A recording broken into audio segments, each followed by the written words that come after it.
If you carry a firearm and discharge your weapon in self-defense, you could face hundreds of thousands of dollars in legal fees and expenses.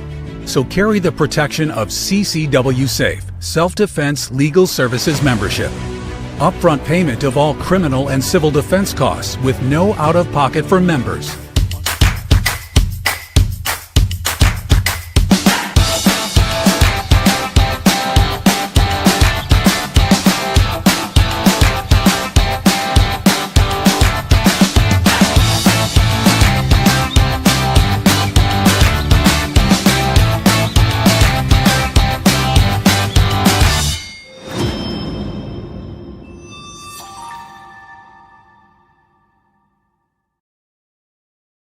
Imagine this scenario. Your government has just released a counterterrorism strategy document that reads like a transcript of the last 3 years of SDN broadcasts. The Muslim Brotherhood is named as the root of all modern Islamic terrorism. ISIS-K's external operations against the American homeland are flagged as the priority threat. The southern border is documented as an active jihadi infiltration corridor. Iran's proxy network is mapped in full. Your tax dollars funded the intelligence that built this picture. Your government sat on it while the mainstream press called SDN and our panelists alarmists for saying the same thing out loud. Tonight, the document is public, the analysis is confirmed, and the question isn't whether America is under siege. It's whether you'll be ready when the next phase hits your community. Welcome to Survival Dispatch News for Wednesday, May 27th, 2026. I'm Chris Heaven, the CEO of Survival Dispatch, joined tonight by my good friends Khalid Muhammad from CommandEleven Intelligence and Jeff MD. Bottom line up front, the White House 2026 Counterterrorism Strategy confirms what SDN's been telling you for years. Our country faces a coordinated multi-vector threat from jihadi networks, cartel infrastructure, Iranian proxies, and hostile foreign governments. And the institutional apparatus that was supposed to warn you has been suppressing the intelligence for years. The government has finally put the threat picture in writing, and it doesn't make you safer. On the contrary, it makes it clear how long we've been exposed. The Muslim Brotherhood designation, the ISIS-K threat, the border infiltration documentation, all of it has been officially confirmed. Tonight, we're going to walk through the intelligence and validation behind the counterterrorism strategy, break down the early warning indicators already visible, connect the confirmed threat picture to the aspects that Washington still won't name, diagnose the specific vulnerabilities that will leave communities flat-footed when the next phase moves, and give you 3 actionable steps you can take. And I was just about to say, before we get into it, I had a message from Volt Strategic Mining, but I don't. That'll be tomorrow night. So my days are mixed up from working too many crazy hours right now. Anyway, with that being said, let's move into the first segment, which is titled What Washington Finally Put in Writing. The 2026 Counterterrorism Strategy formalizes what Khalid Muhammad and CommandEleven Intelligence have been tracking for years. The Muslim Brotherhood isn't a political organization operating in the margins. It's the ideological root system that will keep generating Al-Qaeda, ISIS, Hamas, and every successor organization until it's treated as the foreign terrorist organization that it is. The strategy names ISIS-K's external capability as the primary homeland threat, which means the group that replaced ISIS's territorial ambitions with a direct strike mandate against American soil now has a formal targeting priority. Your community's exposure is baked into that calculus, whether your law enforcement knows it or not, local law enforcement. The border to jihad pipeline that SDN documented through cartel logistics, known threat network crossing surges, and Iranian facilitation networks appears in the strategy as a unified threat picture, not separate problems, but one operational system designed to move personnel, financing, and weapons into our country. So with that being said, normally, as y'all know, I would go to Jeff MD, but tonight Khalid reappears after a long absence. The rumors of his demise weren't too far off the mark, but they weren't quite accurate. He's still with us. Khalid, you have spoken at length on the Muslim Brotherhood, and they're named in this document. Is that going to make any difference to them at all? No. The Muslim Brotherhood has infiltrated the State Department to such a level, Department of Defense to such a level, that there's no way you're going to declare them as a foreign terrorist organization.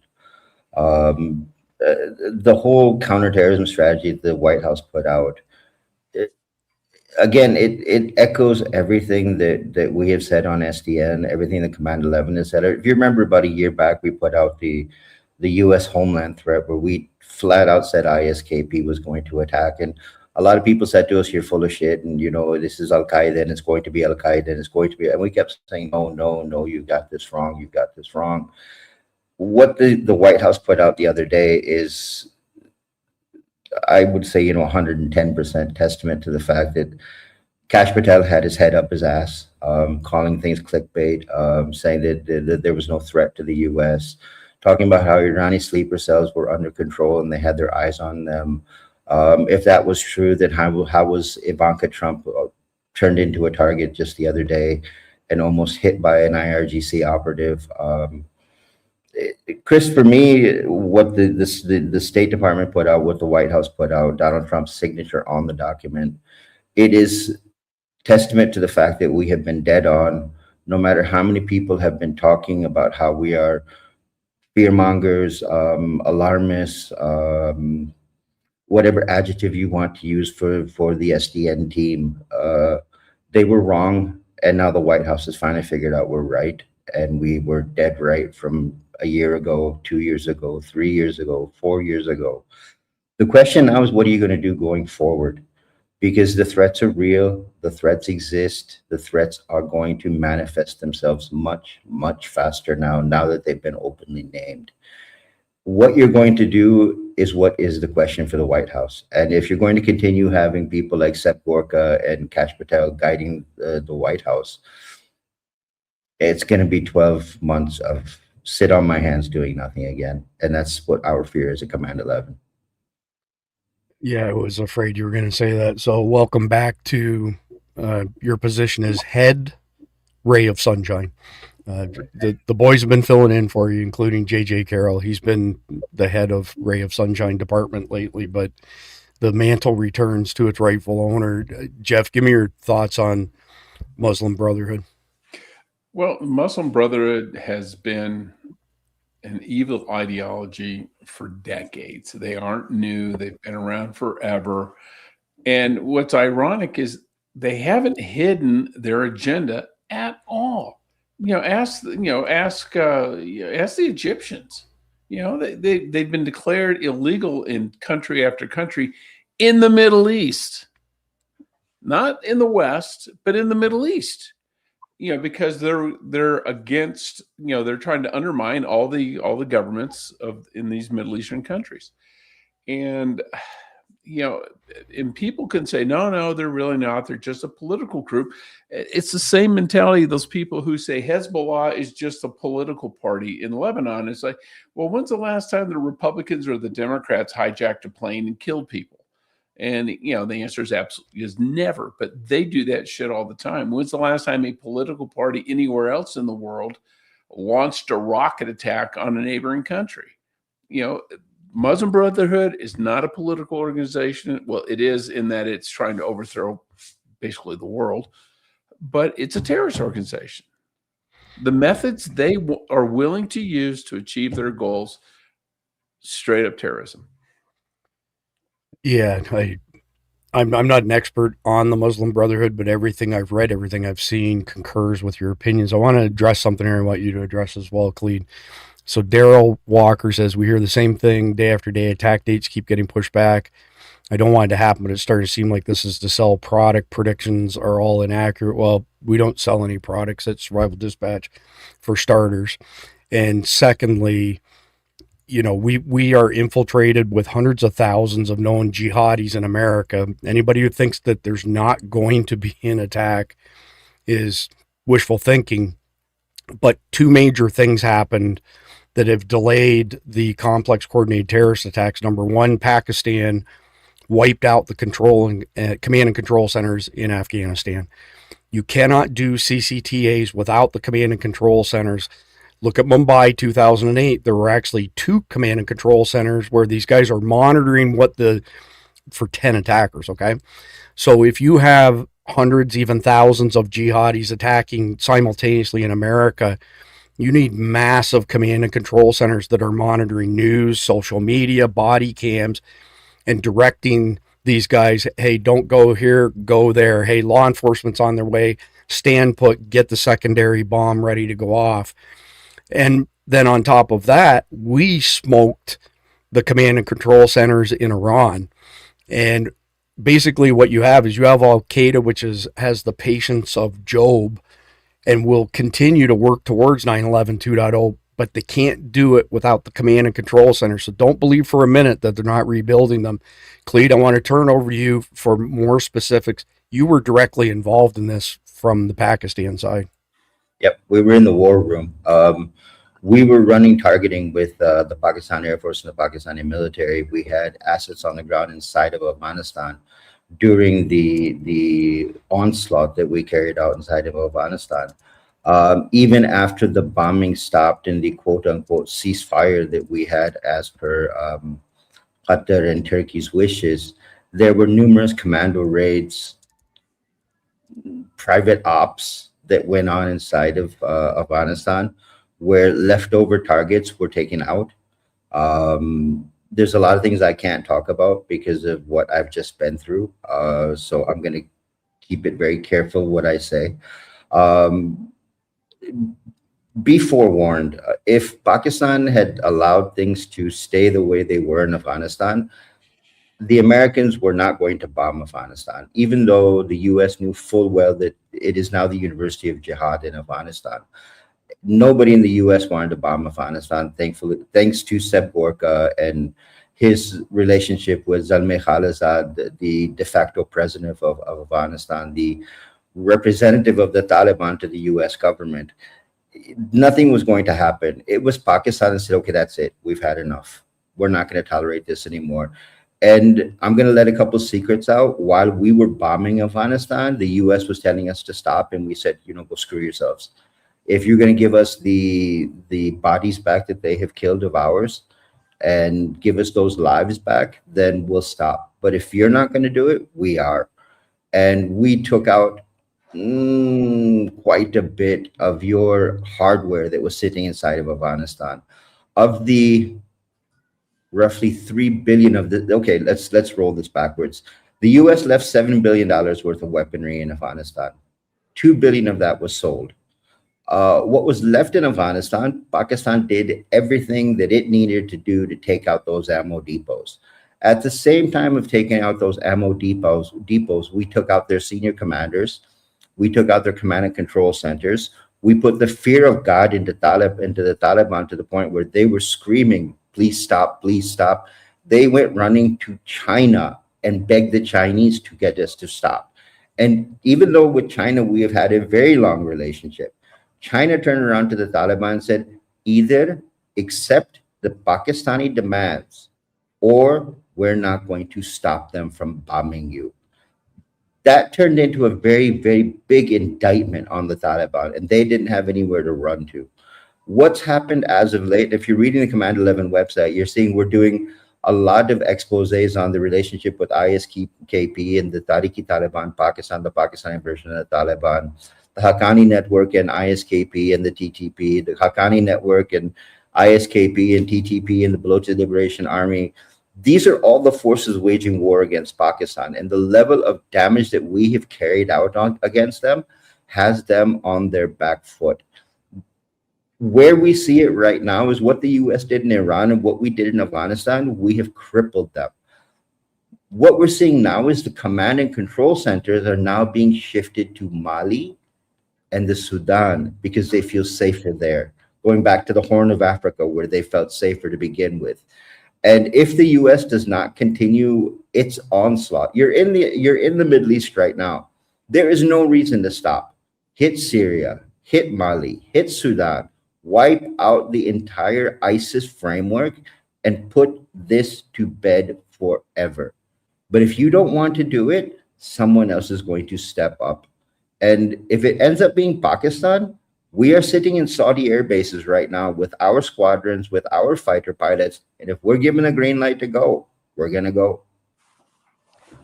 I want to say something that, and Khalid will tell you more of his circumstances, but I'm actually glad to see him pretty much firing on all cylinders tonight, because he hasn't been lately. You can see the black eyes, the bags under his eyes. He's had quite an adventure the past couple months, but his thinking is clearer tonight than it has been in quite some time of me going back and forth with him. Jeff, I wanted two things from you. I want to hear your thoughts on the command and control centers and just how necessary they are for CCTA, so our audience understands. And then I'm going to read you something quickly and you can roll directly into it. So this is the 2026 Counterterrorism Strategy. I'll put a link in the live chat so you can pull down the PDF. And on page number 3, and this is what I'd like you to comment on, and I know this is an eye test, y'all probably can't read it because the text is so small, but it says, our new U.S. counterterrorism strategy is a return to common sense and peace through strength. As I said after our first successful counterterrorism mission, just days after I was sworn back in office, if you hurt Americans or are planning to hurt Americans, we will find you and we will kill you. CCTA's first, that second, because the left are losing their shit over that, saying that we've got a nutcase in the White House for threatening to kill people who kill Americans. So it's all you, Jeff. Well, I mean, we've done that for decades. I mean, Jefferson sent troops into Libya, what is now Libya, against the Barbary pirates because they were attacking U.S. shipping, killing and enslaving American sailors. So we've done this for hundreds of years. With a CCTA, the key word there is coordinated. If the groups involved aren't coordinated, if there isn't a command structure, if there isn't somebody directing them, it's not as effective. Yet, can they be effective? Sure. They can go shoot up a school or a shopping mall or something like that, or set off a car bomb. Yeah, that can happen. But it's kind of like the difference between a bunch of platoons, or, squads of men going out attacking randomly, willy-nilly, or an army, or a brigade or a division attacking with a plan. And, hitting here, someone's backing you up here. You've got artillery fire directing over here. You've got a command structure, and that allows them to respond to the enemy. If you just send a bunch of guys out, yeah, can they take territory? Yeah, maybe. Can they kill people? Sure. But are they going to win a war? No, they're not. So by disrupting the command part, it is either, it may, I don't know if it's completely derailed the plans, but it's at least delayed them. Because when you're, the guy who's supposed to be giving the orders and supposed to be coordinating the attacks is dead, it's really kind of hard to have a coordinated attack. And yeah, he may have a secondary guy or a tertiary guy, but they may be dead too. But you're going to get down to someone who doesn't have the experience, hasn't planned the attack, doesn't know the plan. And they're going to take a pause, they're going to take a breath, regroup, and then decide, okay, what are we going to do now? So by disrupting the coordination part, you've disrupted the attack, at least temporarily. Now, the statement that you read there, it makes perfect sense. That's normal. Anywhere else in the world, that is normal. You know why people didn't really screw with the Soviets back in the bad old days, like terrorists? Because they did once in Latin America, and the Russians caught the guys, cut their balls off, put them in their mouths, and then dropped their corpses on the street and said, this is what happens when you mess with us. Well, guess what? Nobody messed with them after that. That kind of thing, as barbaric as it sounds, it works. Well, Khalid, when can we expect to see terrorists with their balls cut off stuff? be honest, it's already started with the BFE orders that we all have. We have been doing this. We were given, I don't even want to say it. There was an order given out just a few weeks ago that a suicide bomber whose house was blown up by the Pakistani military, his entire family should be executed. Entire family should be executed. That's the level we're operating at. See, again, Jeff says, it's a level of brutality. You are talking about people that don't understand what humanity means. So why are we using human terms with them? When you match brutality with brutality, or as we like to do, go a level above them, then they start to realize, holy shit, we shouldn't fuck with these people because they will go farther than we will. During the 2007-2009 occupation of Swat, when the Taliban took over for 2 years, they were chopping off people's hands and chopping off people's heads and hanging them from light bulbs so people could see. So what did we do? When we caught them, we would stick a bomb up their ass and blow it up. So that they knew that we would go one step farther than them. And when we started that, things started to calm down very quickly. There's a visual image none of us needed, but John Curry, as former law enforcement, if memory serves me right, sums it up pretty nicely. The violent only understand and respect violence. So I was a little surprised to see ISIS-K and AQAP named very prominently in the strategy document as primary threats. So Al-Qaeda, Arabian Peninsula, and ISIS Khorasan, is that how it's pronounced? Yep, Khalid? ISIS Khorasan, yep.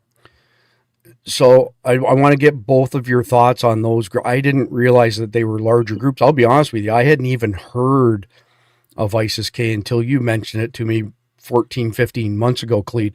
I want to hear both of your opinions on ISIS-K and AQAP. It seems to me they've ascended to a whole new level. Yeah. I'm going to do a shameless pitch. The 2026 Global Counterterrorism Assessment CommandEleven put out, that was published in April. I'd like people to download it. It's 97 pages, but it is a blueprint on how counterterrorism should be handled around the world. And we have given you every single group, every single force that is operating against any civilian around the world. Doesn't matter what region of the world you're in. Yes, we put heavier focus onto the Western Hemisphere, whether it be Europe or the United States. But when you understand how these people are operating, how they're recruiting, it really opens your eyes. ISKP is something that before 2021, ISKP was a little group of disillusioned fighters from the Taliban Pakistan, from other little jihadi groups. Once the U.S. withdrew from Afghanistan and Haqqani was able to put his lieutenant on top of ISKP, ISKP went from a little group of nobodies to being the senior command team for ISIS Global. And that was a huge jump. And I mean a huge jump. You are running external ops. You are running propaganda. You are running recruitment. You are pushing manuals out. The level that they have taken the ISIS war game to has completely changed the battlefield. When you talk about Al-Qaeda Arabian Peninsula, you need to understand the history. Al-Qaeda Arabian Peninsula was formed by Anwar al-Awlaki. Anwar al-Awlaki was a imam in a masjid in Brooklyn that was run by, guess who? The Muslim Brotherhood. They moved him to Yemen, helped him set up an Al-Qaeda affiliate there, and the first American citizen that was taken out with a drone strike, which raised a lot of issues inside the US during the Obama administration. But you know what? When you play with the terrorists, you get treated like a terrorist. His son is now running the AQAP model. When you understand how AQAP is running and you understand how ISKP are running, this is the future of terrorism. And if you don't get your head around it, and when I say you, I'm talking DNI, CIA, MI6, GCHQ. If you do not get your head around how these groups are operating, You are going to be fighting a war on your streets for the next 20 years that you will not know how to control. Sorry, Khalid, I was juggling some stuff that I wanted to show. Like, I want to show the first thing here. I put a link in it. This is Khalid's 2026 counterterrorism assessment. I put the link in the live chat. Make sure you go and sign up to download it. It's free download now. You don't even need to sign up anymore. Perfect. Khalid hit on some stuff in this, though, that you would swear to God our federal government literally did a copy and paste. Jeff, refresh my memory. What year was it that you retired from the CIA again? I retired in, Jesus, let me think. It's been a while. 2016. So, I mean, legit question. I don't know. Was AQAP or ISIS-K even in existence at that point in time? AQAP definitely was. Anwar al-Awlaki. He's the guy who came up with Inspire magazine, which was, basically the slick, and that was his baby. Okay. He was American in that he was born in the U.S. He was born in New Mexico. His parents were students at, I think, the University of New Mexico. It may have been New Mexico State. I don't remember which for sure. So that's where that's why he was an American citizen. Neither of his parents were. They were students. And because he was raised here, grew up here, he understood marketing. And so he came up with Inspire. It was a very slick, well-done publication. They used to have hard copies, then went to strictly online. And he used that as a recruiting platform and to teach people techniques and things, like for lone wolves. But that's been around. He was killed during the Obama administration. Obama signed the order on him. And anytime back in those days, anytime you whack somebody, you had to have, there were a handful of people that had the authority to do that. And, but because for anybody else, my old boss was one of them for a while, but because he was a U.S. citizen, that one went to the president.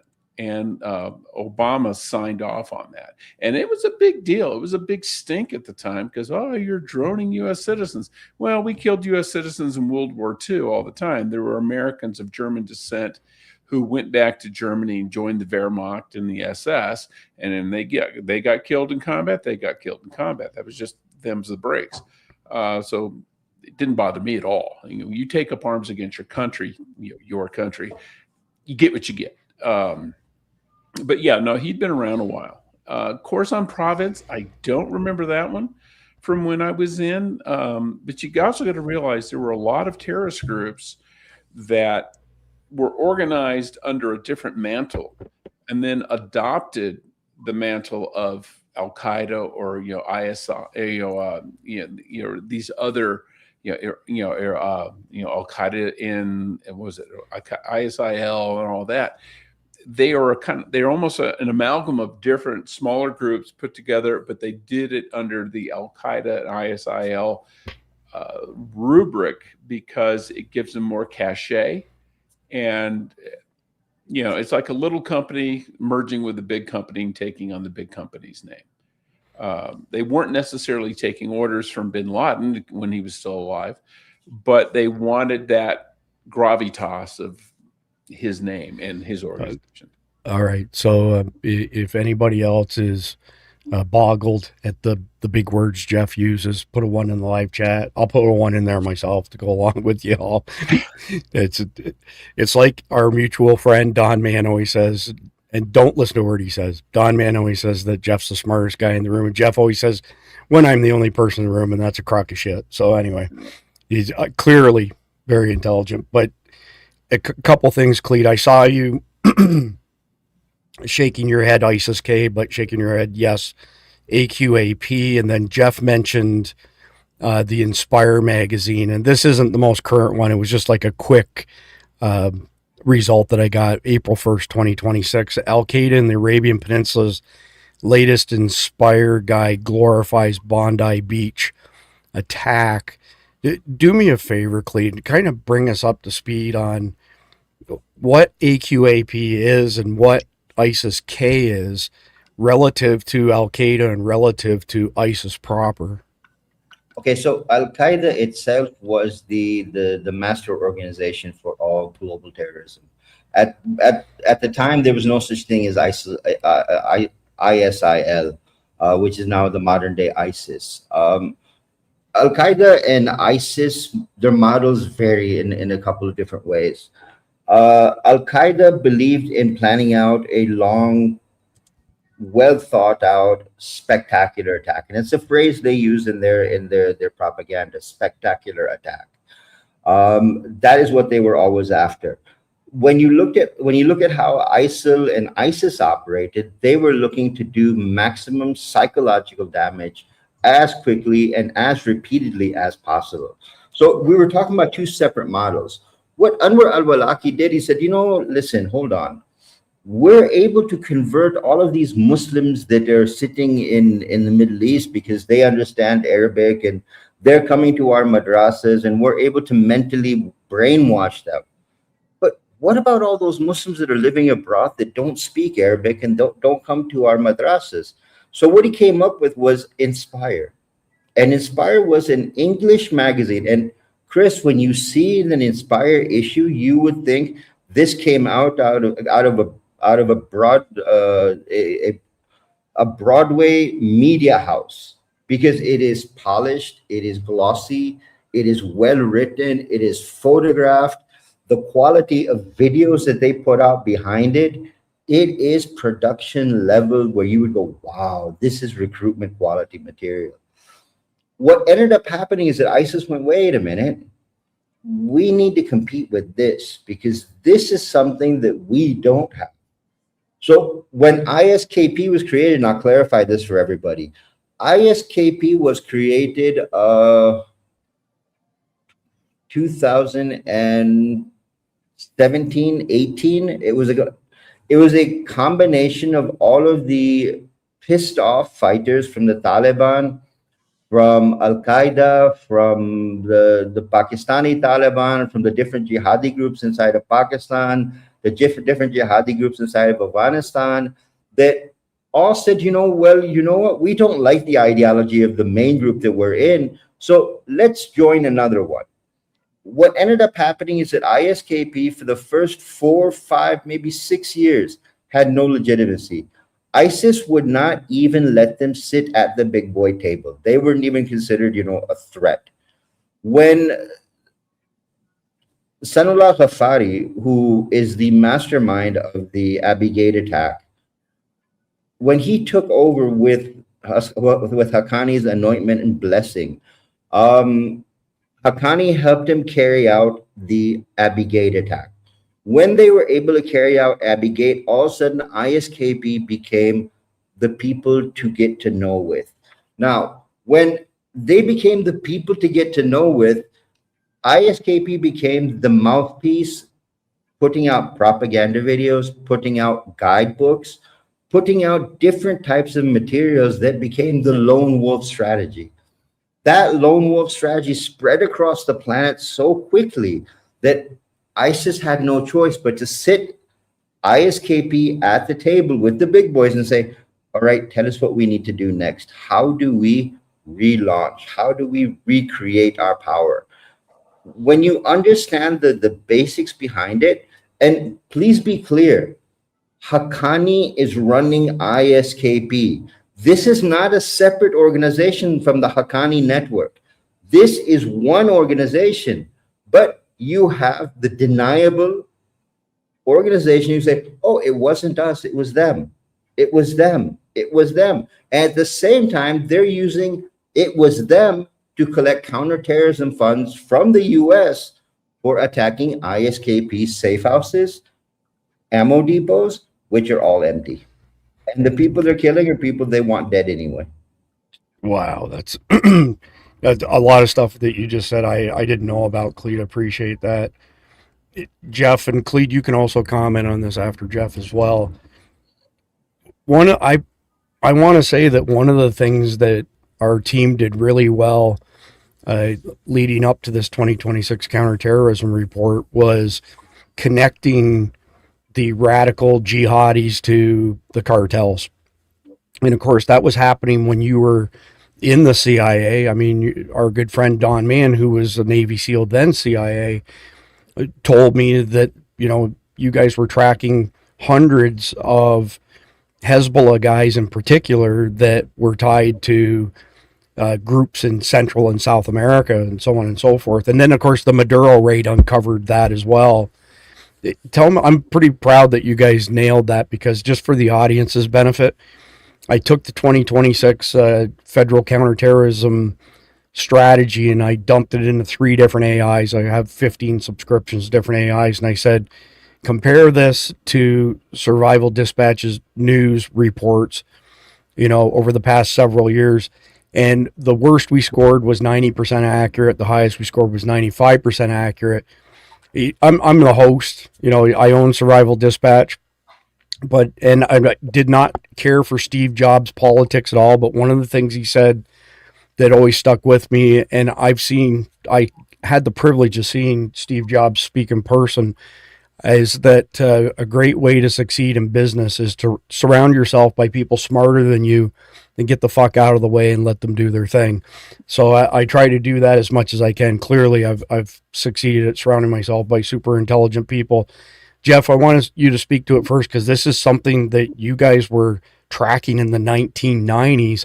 Yeah. And people as recent as a year ago were telling us that we were full of shit and there was no connection between radical Islamic groups and the cartels. You know what? Take a victory lap on this one, Jeff. Well, I can't say I'm taking a victory lap. And, the agency knew this 30 years ago. This is not a secret inside the intel community. It may be, it may have been a secret, to the general public. It's not something that was discussed a lot. And in those days, most terrorism, leading up to 9/11, most of the terrorism was most people didn't pay much attention to it. But yeah, no, that had been tracking, people have been tracking that forever. You had Hezbollah, you had the Lebanese business community, you had all these people working in, a lot of people working in Colombia, a lot of the narco states. They could operate freely. They also had, the Iranians had embassies down there. They could use that for cover to bring people in, to get them passports. They were also very big in West Africa, the Lebanese Hezbollah type people there as well. And because they were merchants, they were big into import export, and they knew how to move money around the world under the radar. They used, the Hawala networks. They had legitimate businesses that they could use to transfer money. And a lot of these Lebanese businessmen, their whole thing was, hey, I'm in the import export business. If it's cars, it's cars. If it's drugs, it's drugs. If it's slave labor, it's slave labor. Their whole thing is, hey, what can I sell and make money on? And the terrorist groups said, hey, we need to get something over to the Western Hemisphere. Yeah, we can do that for a price. And that's where it all came from. So, Khalid, I want you to pick this up and run with it, because you've got, tremendous insight on it. I don't remember when it was. It's got to be a year ago that you said, hey, there's 2 different parts to Hezbollah. There's the part in the Middle East, and then there's the rest of the world. And the part in the Middle East have to, they're funded by the IRGC, but the rest of the world, they're tasked with funding themselves, and they're called Unit 9/11. And I remember when you said that some peckerhead in the live chat said, there's more than one unit of Hezbollah worldwide. There's always got to be a sniper, right? And that's why they joined up with the cartels, right? For the money-making aspect. Just do a dive into that and bring our audience up to speed on that. Well, when you talk about Unit 910, that is Hezbollah's Hezbollah's external operations organization. Unit 910 is responsible for all the fundraising for every activity that goes on outside the Middle East, whether it be in Africa, whether it be in Latin America, whether it be in Central America, whether it be in Mexico, whether it be inside the United States. All of that money comes from Unit 910. Most people, because they only know Hezbollah as a Lebanese terror organization that fights the Israelis, they have no clue on how the exact model of Hezbollah operates. Hezbollah, we just did a paper on Hezbollah on the CommandEleven website where we laid out how they're able to bypass the SWIFT banking system with a bank of their own. AQAH is the bank. It allows them to transfer money to the bank, move it through whatever channel they want, and it's not it's sanction proof. No matter what sanctions you put on Hezbollah, they can still move money into that account. And the thing you need to, and I really like how Jeff says Lebanese businessmen. They're not businessmen. They are front organizations. They are all front organizations. Most of these Lebanese businessmen were handpicked by IRGC generals, by IRGC commanders because of their placement in Venezuela. The same thing, and I'm going to tell you this right now because this is something we put in our 2026 assessment. The same thing is happening in Syria right now. This blows my mind because you'd figure Donald Trump had figured out after all of the intelligence briefings on what was going on with Maduro, you'd be watching Jolani a hell of a lot closer than what you're watching him right now. The exact same thing that IRGC did in Lebanon and in Yemen and in Palestine is being done again in Syria. How is it that with Syria being an independent state, a U.S. counterterrorism ally, how is it that the Hezbollah is being able to receive precision-guided missiles through Syria? How is that happening unless they are being paid by IRGC again? They are being brought onto that payroll once again, just like the Assad government was brought on. My problem again is you're not learning from the model. And this is what the U.S. has repeatedly done. Al-Qaeda showed you what they were capable of. When ISIL came up, everyone kind of went, oh, it's a regional problem. They're not going to get much bigger. Once ISIL turned into ISIS, people still didn't take it seriously. When it became ISKP and lone wolf attacks started happening, people started scratching their head going, holy shit, what do we do about this? Now that it's in the counterterrorism strategy from the White House, you've got to wonder, what are you going to do now? Because the model is being replicated over and over. And not only is it being replicated, it's being improved, made more covert. And as it's being made more covert, it is going to be harder and harder for you to catch it. And when it becomes harder for you to catch it, it makes it harder for you to stop it. Yeah, that makes perfect sense. Jeff, I want to get your comments on what Khalid just said, and then to prime you guys for the next kind of phase. The three-letter acronym that many people think of as a four-letter word, WMD, is mentioned numerous times in the strategy. And I want to hear both of your thoughts on that, with the caveat that they actually described fentanyl as a WMD, which was an interesting take. But Jeff, first respond to Khalid, then tell me what you think about WMDs. Then Khalid, it's coming back to you on the WMDs. Yeah, you got to realize ISIL was the group. It was it was ISIS. It was the Islamic State in Iraq and Syria. That was the group that Obama famously described as the JV team. That was right before they took over a huge chunk of Iraq and a large part of Syria as well before they got ousted. So they kind of, I don't want to say they flew under the radar. People weren't looking. People didn't take them seriously until it was too late. And they had their own little caliphate there for a while. They took, that's where they were wiping out, the Yazidi and taking their women as sex slaves and all this.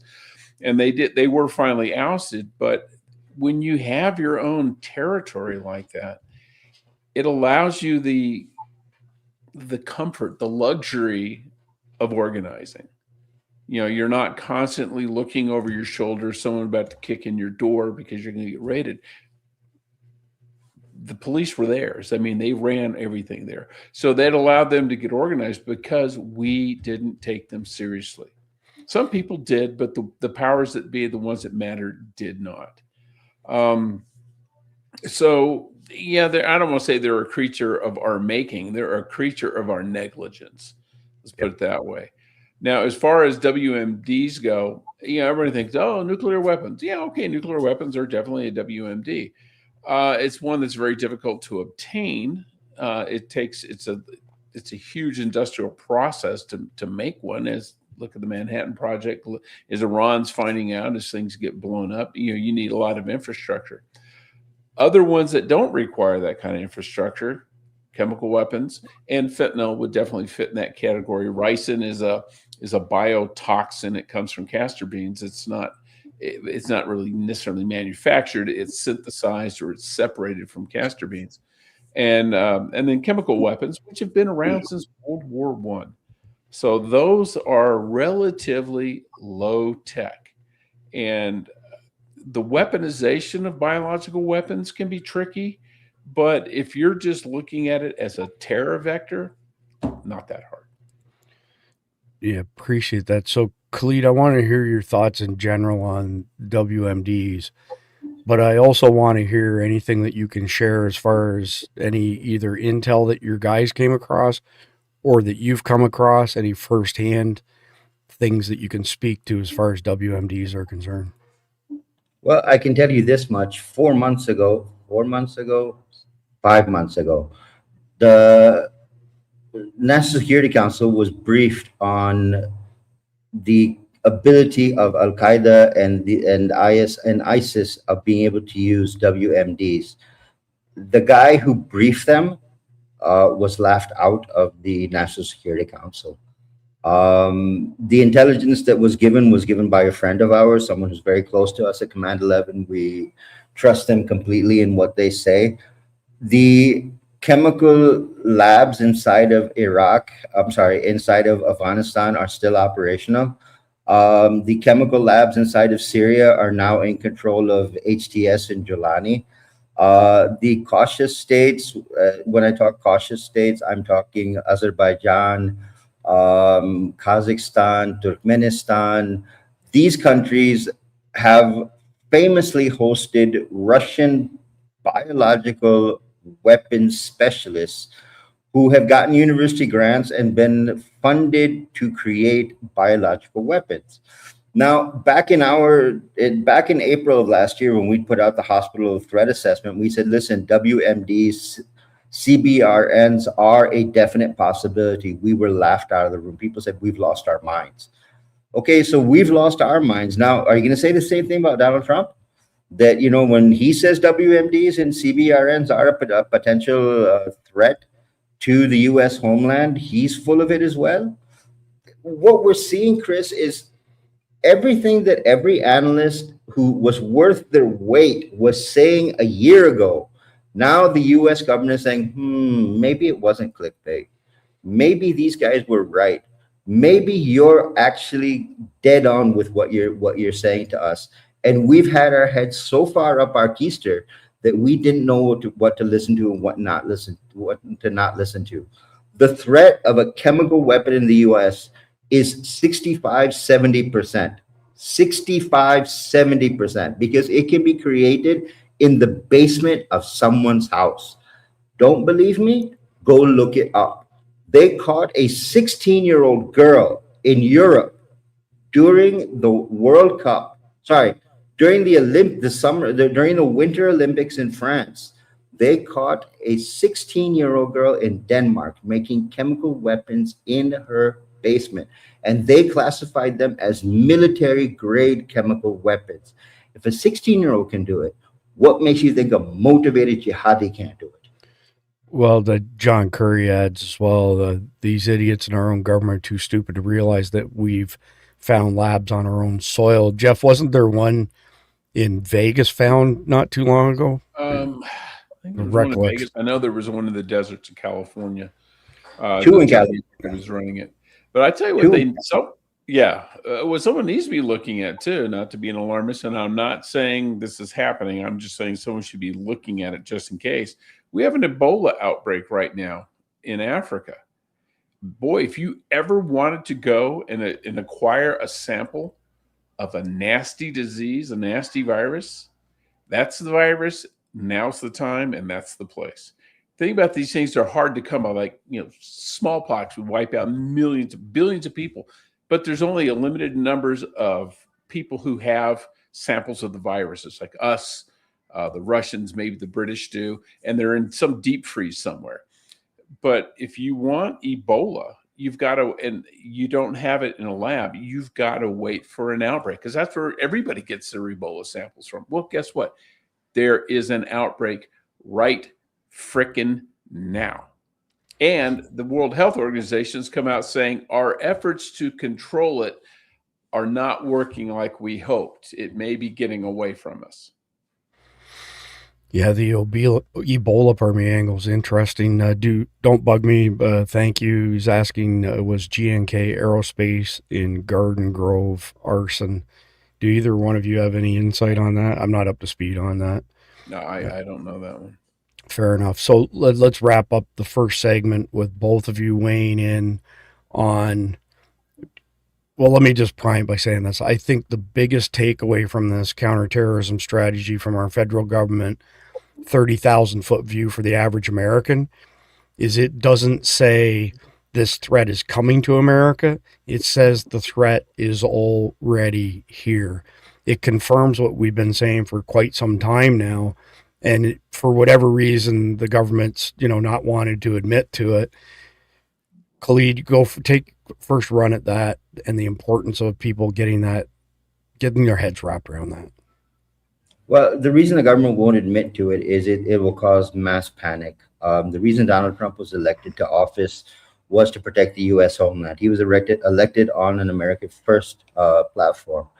And to understand that in the past year, the level that jihadis have been able to interlink with the radical left, the cartels, with IRGC infiltrating into U.S. cities, terror networks being able to spread inside the United States, the Chinese being able to carry out infrastructure attacks through cyber, the Russians being able to carry out cyber attacks, that would bring a lot of questions on the political side. And see, this is one of those times when you've got to go, you know what, screw the politics and talk about security.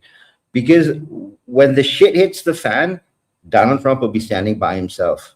There will not be anyone else to take the blame. It'll be Donald Trump all by himself. And when you have to, as president of the United States, you have to make that decision that I need to put security of the American people first. I need to tell them how bad this situation is, how we need to fight it, how we can control this, how I'm going to change how law enforcement operate to actually win this war. You cannot win the war by pretending it's not there. Getting to the point where we are right now, where they finally admitted 12 months, 18 months down the road that, holy shit, this problem exists. You need to keep in mind that you've got some major events coming up. You've got the World Cup coming up. You have got the 250th anniversary of the United States coming up. Those are huge targets. And if your goal is to kind of waylay that mentality that, these are targets, once they're hit, then you have nowhere to hide, because everyone's going to pick up this counterterrorism report and go, dude, you said this was a problem. Why did you not do anything to fix it?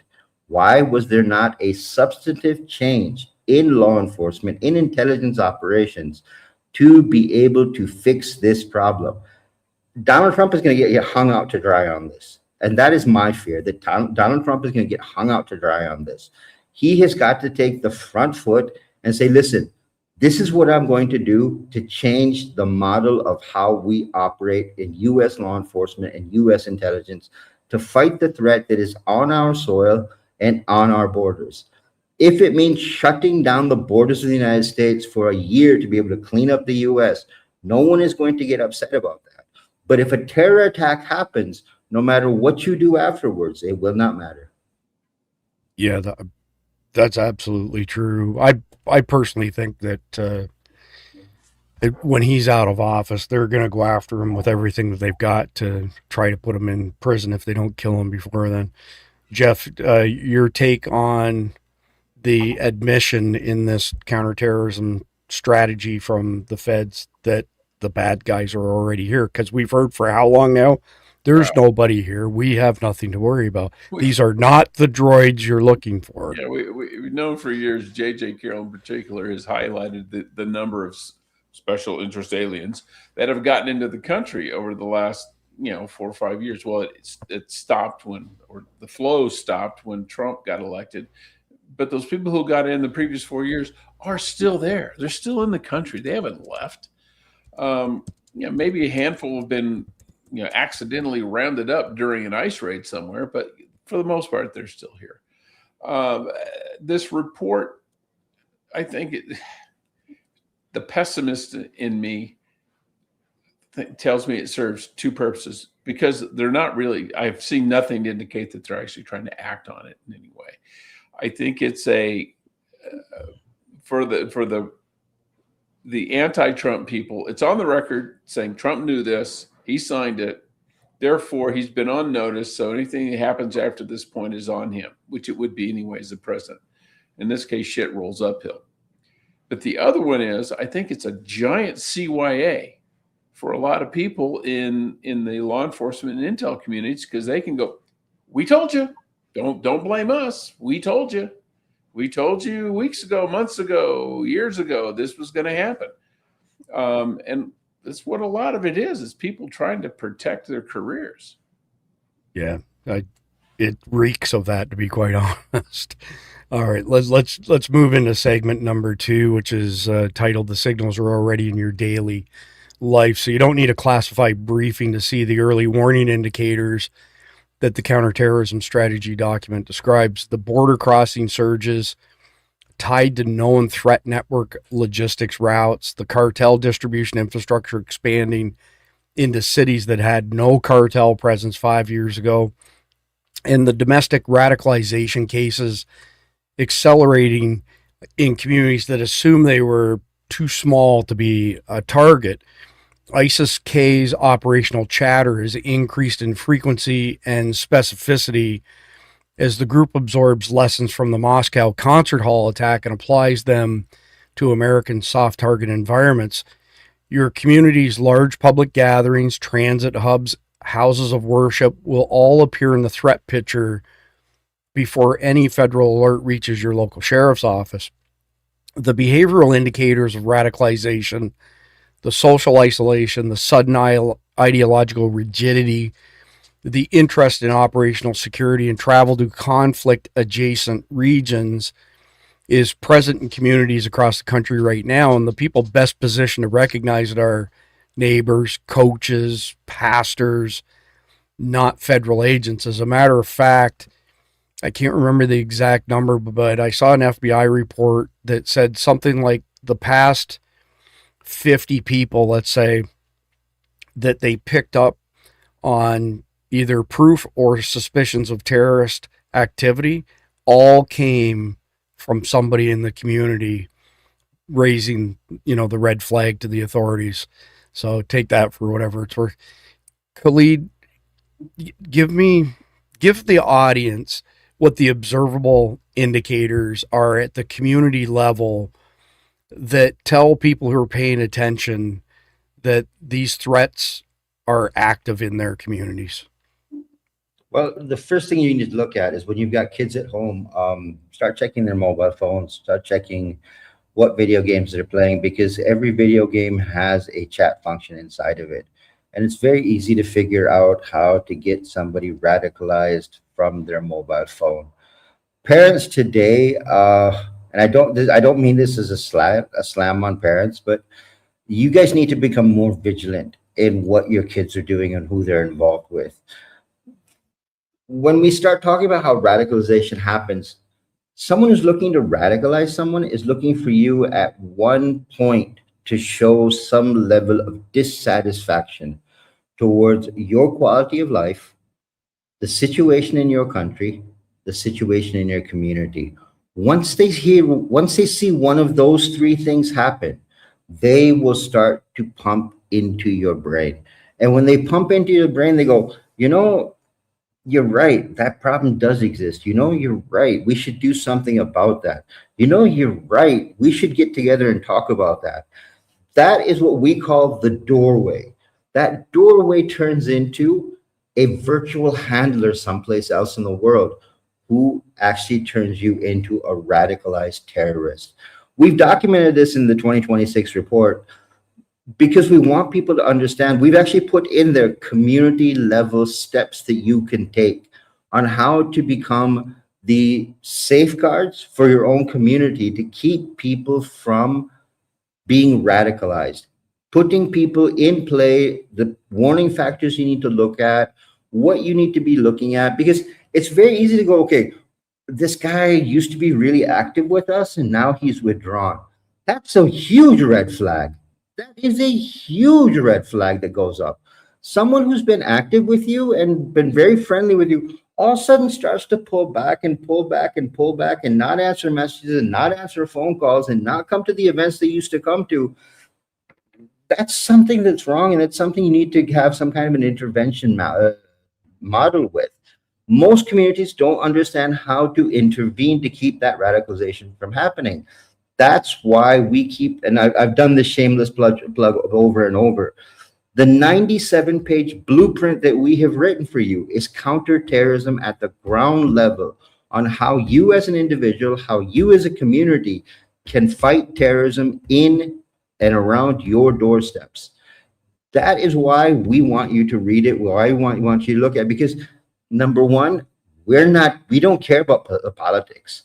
If a certain political party gets pissed off at what we say, I don't care. My job is to save people's lives. That's why we're an intelligence agency. We want to give you the information that helps you protect yourselves, protect your communities, protect your families. The only way you can do that is by having the intelligence that all of the intelligence agencies have, but they don't want to share with you because, well, maybe you'll take it a little bit too hard. Maybe you'll get a little bit psyched up. Maybe some chaos will come. Maybe some people will get, very pumped up and create a panic. That panic leads to action. Action leads to protection.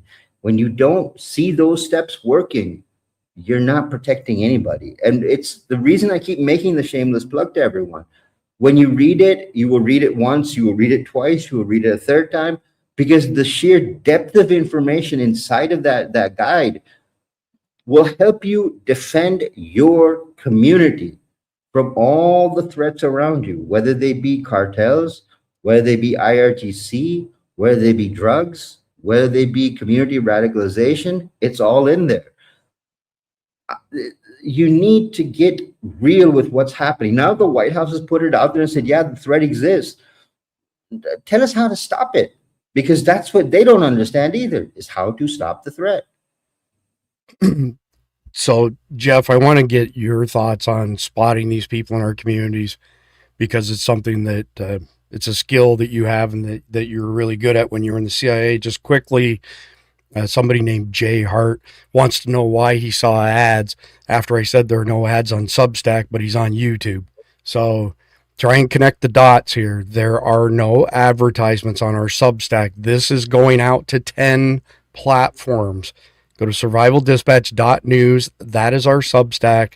There are no ads on Substack, okay? You're watching on YouTube, because when you make the comment, I see what platform that you're on, number one. Number two, we got a rocket scientist out there who wanted to know if this is a Jewish chat. So clearly somebody who's had their brains turned to shit and that is a supporter of Hamas. We don't support any of these people, to be quite frank. I am on record a gazillion times saying I think that all this shit needs to stay the fuck over there and the hell out of our goddamn country. And I'm just as much against the Israelis as I am against the terrorists. I don't want it in my country, period. It's not our fight. They've been fighting since Christ was a cowboy. They can all fuck off and die.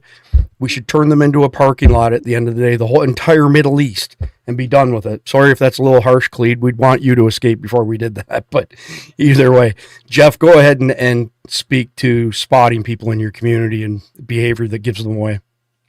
Yeah, you're looking for, as Khalid said, you're looking for changes in behavior.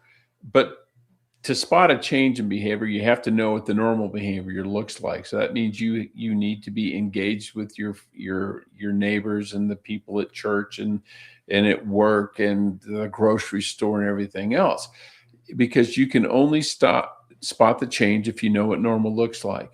But if you've got a neighbor Middle Eastern, that doesn't mean anything. Okay, great. Lots of really good Middle Eastern people. I've known tons of them, but they start to become withdrawn. They start to become more, more pious, for lack of a better word. The guy's never had a beard, and now all of a sudden starts growing a beard. He used to dress Western, now he wears a thobe. His wife used to dress Western, now she never leaves the house without wearing a head covering or an abaya or something like that. His kids used to play with your kids, now they're not allowed to all of a sudden. Those are signs, those are changes in behavior in the wrong direction. Because you look at, if someone is changing from what we like to think of as normal, rational person and starts acting like the people who blow shit up, you kind of want to notice that and keep. It doesn't mean they're going to. Maybe they just got religion, but it's worth paying attention to. Yeah, true story, Jeff. Khalid, I don't know if you have any insight on this. I'm guessing that you probably do. The Counterterrorism Strategy document mentions ISIS-K and their affinity for the attack on the Moscow theater in 2002, if memory serves me right. For those who are not familiar with it, basically these jihadis took 900 and some odd hostages in this theater in downtown Moscow. And unlike our law enforcement, the Russian law enforcement, the FSB, the equivalent to our FBI, if half the hostages die, that is what it is. Whereas you wouldn't see that happen here in America. So the FSB, without telling anybody, no first responders, no other agencies, they pumped aerosolized fentanyl and carfentanil and remifentanil through the HVAC ductwork. So remifentanil and carfentanil, by the way, are between 50 and 100 times more potent than the base analog of fentanyl. There's 1,400 analogs. What's the attraction there for ISIS-K, Khalid? And can you speak to, is there intel, I assume, out there that says they want to do this? Yeah, there's definitely intel out there. Look, the attack on Moscow happened, it wasn't 2002, it was something like 2015, 2016. Because when Russia and the Taliban, this was before the US withdrawal, when Russia and the Taliban started to become very close with each other, and the Russians were paying Taliban jihadis to kill US soldiers, that's when ISIS-KP said, okay, we have an opportunity. When the Taliban took over Afghanistan in 2021, and the Russians became very close, and they sent commandos to train the Taliban's quote-unquote military, ISKP went, wait a minute, we need to teach these Russians a lesson. And the way it works is you've got ISKP sitting in Afghanistan. Let's do it this way. You've got ISKP sitting in Afghanistan. From Afghanistan, they are coordinating operations in West Africa. They are coordinating operations in Algeria. They're coordinating operations in Tajikistan. They're coordinating operations in Uzbekistan. And all of these operations are running directly from Afghanistan. I come back to that statement. When you have the University of Jihad sitting in Afghanistan and America does not want to do anything about it, someone else has to step up. Russia has become best buddies with the Taliban. The Chinese have become best buddies with the Taliban because they have mining rights in the north of Afghanistan, and they want to mine the rare earth minerals that they want out of Afghanistan. So there's a lot of give and take between the two. ISKP said, okay, since you're going to get buddy-buddy, we're going to teach you a lesson. And the number of attacks that we have seen inside of Moscow, inside of other parts of Russia that ISKP has taken responsibility for, has been to turn around and point the finger and say, see, we're sitting in Afghanistan, the Taliban is your buddy, and we're still able to carry out attacks against you. So why are they your friends? And ISKP is going to expand. This is the thing that people don't understand. And this is the part where I don't understand why the US counterterrorism strategy didn't go more into detail. ISKP is going to become the new ISIS. What you see as ISIS core right now is going to disappear, and it's going to be ISKP that is going to be ISIS. They are going to run external ops. They are going to run propaganda. They are going to run all the funding, all the operations with every single ISIS branch around the world. When you don't solve that problem right now, you have the potential of major mass casualty events in Europe, Russia, China, the US, Mexico, Israel, Hamas. Certain people who were part of Hamas have now pledged their allegiance to the Islamic State because they were fed up with what Hamas wasn't able to do. And they said, you know what? Let's go find other leadership. You are allowing this to go on. And as long as you keep funding the Taliban, fund Boko Haram, fund the Haqqani Network, fund ISIS-KP, fund the Pakistani Taliban, that's what your money is being used for. Nowhere in the counterterrorism strategy does it say we're not going to do this anymore. This is where my problem is, that you have written, oh, this is the problem, ISKP, but you haven't written down the steps on what you're going to do as the greatest nation in the world to stop it from spreading more outside of Afghanistan.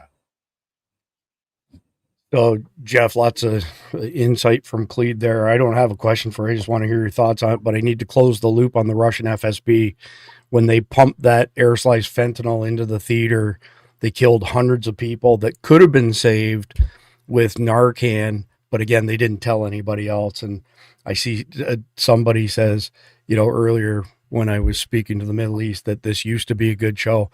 Look, I'm America first. I don't give a shit about anybody else, and I certainly don't give a shit about you people who are Hamas supporters or that you support Israel and everything that they do. There's no such thing as anybody who's 100% right in this world. I just want it out of our hair, and it's never going to happen, but I hate it. I despise it. It's been going on my entire life.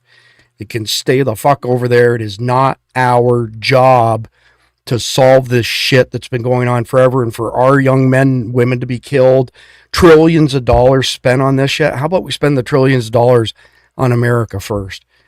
Jeff, I want to get your response to Khalid's last comments, please. You're on mute, Jeff. 1 for Chris, 0 for Jeff. Sorry, I was responding to somebody else.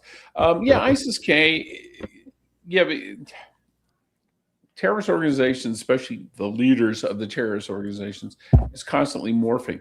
And like they say, nothing succeeds like success. If you're the head of a terrorist group and you're not doing anything, the terrorists who demand action, which is what drew them to the terrorist group in the first place, will seek leadership elsewhere. And if ISIS ain't getting it done for them, they'll go to ISIS-K. They're just who's ever making the biggest splash. You know, Al-Qaeda was formed. It was a merger between Al-Qaeda initially with bin Laden. Really didn't do a whole lot until they merged with Zawahiri's group in Egypt. Now, bin Laden became the head of that group because he was charismatic and he was rich.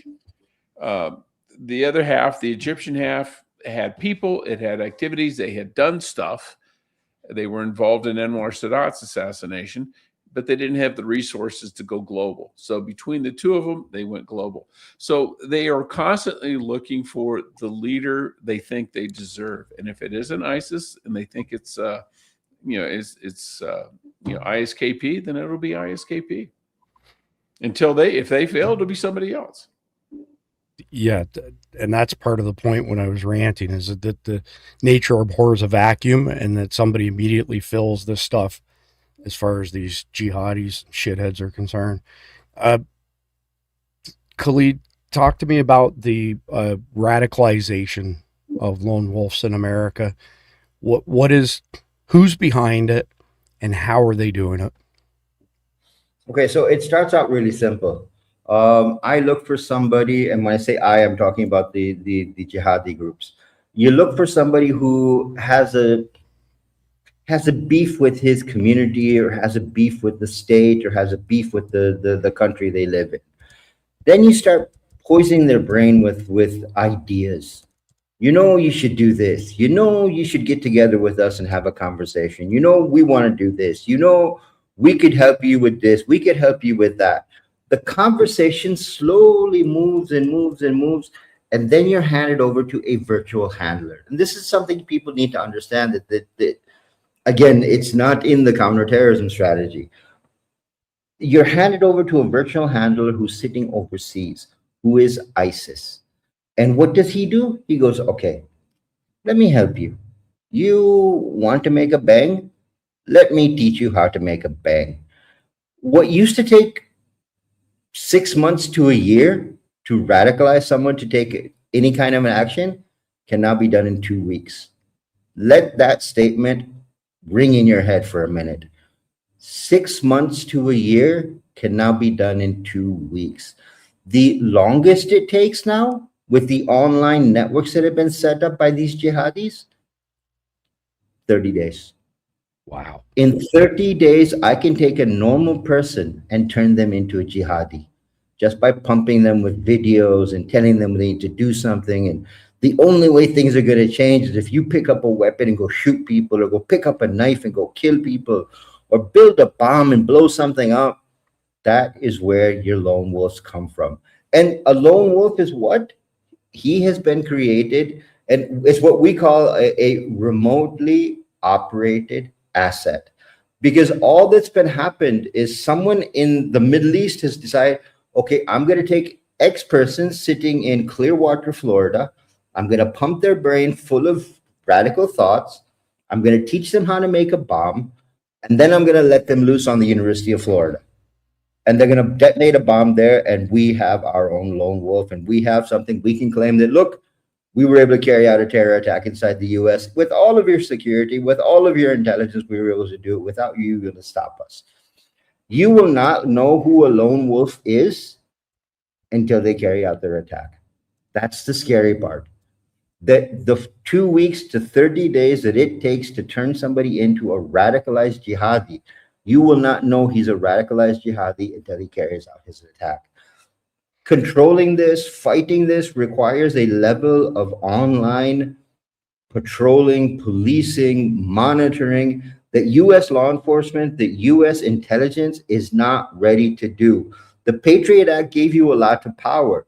My fear right now, and I'll be very honest with this, my fear right now is one small terror attack in the US and Patriot Act 2 comes. And with Palantir sitting on top of you with control of all of your data, will all of a sudden start declaring who needs to be arrested, who needs to lose their rights, and who needs to lose control of this, and who needs to lose control of that. And America is not America anymore, just like it happened after 9/11. Ray of Sunshine. Welcome back, Ray of Sunshine. And by the way, just so y'all know, when we get to the end of chapter 3, I'm going to turn it over to Khalid so that he can share the nightmare he's lived the past few months. And I'm going to go get coffee at that point in time, and Jeff is going to go and keep his wife happy. So Yeah. on the strategy side, Jeff, the document flags the convergence of far left networks, cartels, organized crime, these terrorist groups, jihadis, etc. As far as I could tell at the time, John Gondola was the first to report on it, and we were the second. Did that exist in any of the intelligence that you were privy to before you retired in 2016?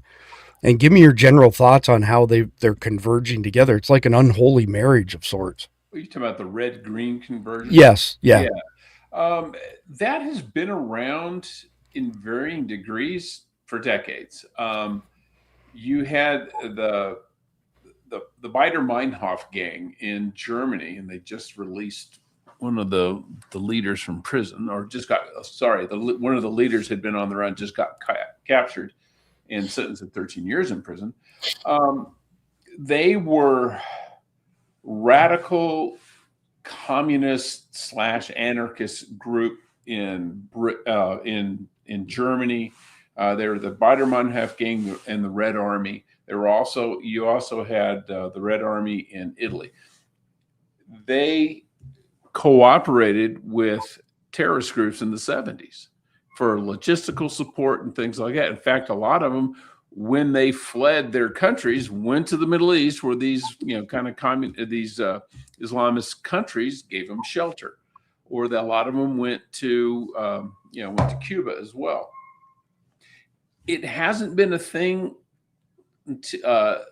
for a while, but it's starting to crop up again now, because there really wasn't a very well organized far left kind of a revolutionary terrorist group thing going on after the Soviet Union fell. I think they all got disheartened because, daddy died, and so they didn't have any money to support him anymore.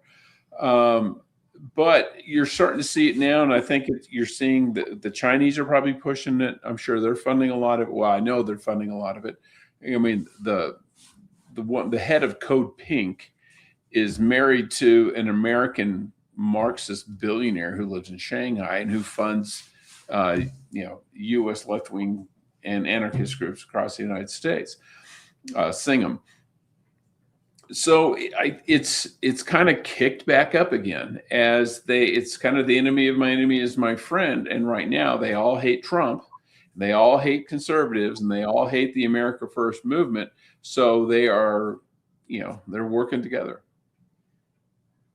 Yeah, the adage that comes to mind for me is that the enemy of my enemy is a friend of mine, sort of thing. Yeah. Well, I mean, we sided with the Soviets in World War II because we determined that Hitler was a bigger threat. And then immediately after the war, we went back to thinking the Soviets were the bigger threat. Yeah, I mean, and the whole time during World War II, we were working against each other behind the scenes, essentially. Yeah. Oh, yeah, they were spying good point. Spying on them, yeah. Yeah, good point. Khalid, I'm going to have you wrap up chapter 2 here. And I don't know if there's a legitimate answer to this or not, but is there a threshold that somebody would cross, that somebody who's friends or family of that person should call 1-800, call FBI and say, hey, I think this person's been radicalized? Like, is there a certain threshold that you can think of, a certain thing that they would do where somebody around them has to go, hey, you got to check this guy out? Yeah, there's a couple of thresholds for us.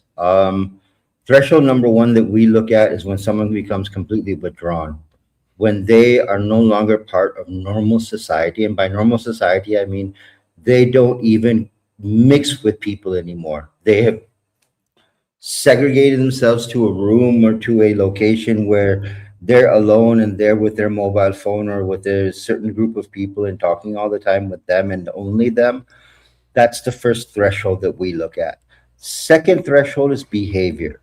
When the conversation around the dinner table or the conversation around different social events turns more hostile than just a conversation, that's threshold number 2.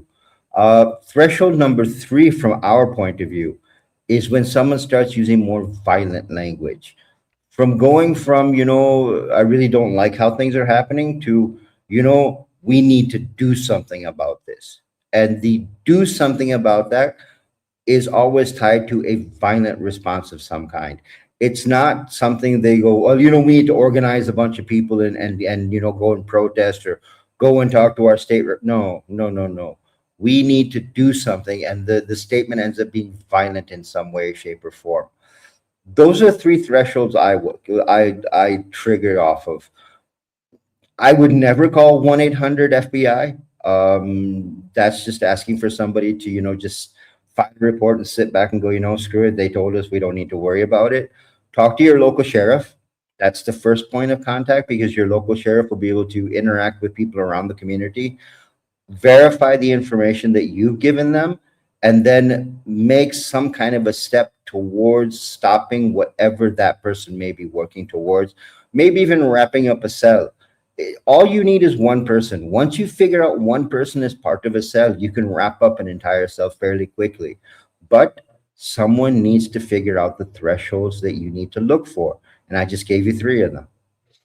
Yeah, I appreciate that, Khalid. I would say for our county, probably most counties, but there's always outliers, I have more trust and faith in the sheriff than any other agency. It's just the counterterrorism stuff. You see it all over the place. 1-800-CALL-FBI is the acronym or whatever for it. So let's get into the third and final segment here, which is titled What Comes After the Admission. In other words, the admission on the part of the federal government of all of these things, right? So the 2026 Counterterrorism Strategy represents essentially the government catching up to the threat picture that Team SDN has built through years of nightly analysis. I'm sorry if that sounds egotistical, but our team was way ahead of the curve on this stuff. But an official document naming the threat, it doesn't automatically translate into community level resilience.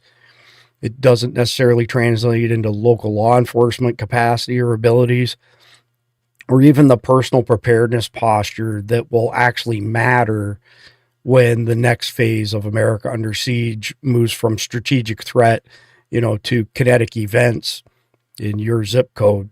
So the threats that aren't in this document, the one that, Washington's institutional counterterrorism apparatus is either missing, understating, or unwilling to put an official strategy, that's what's going to define the next broadcast in our series on Friday.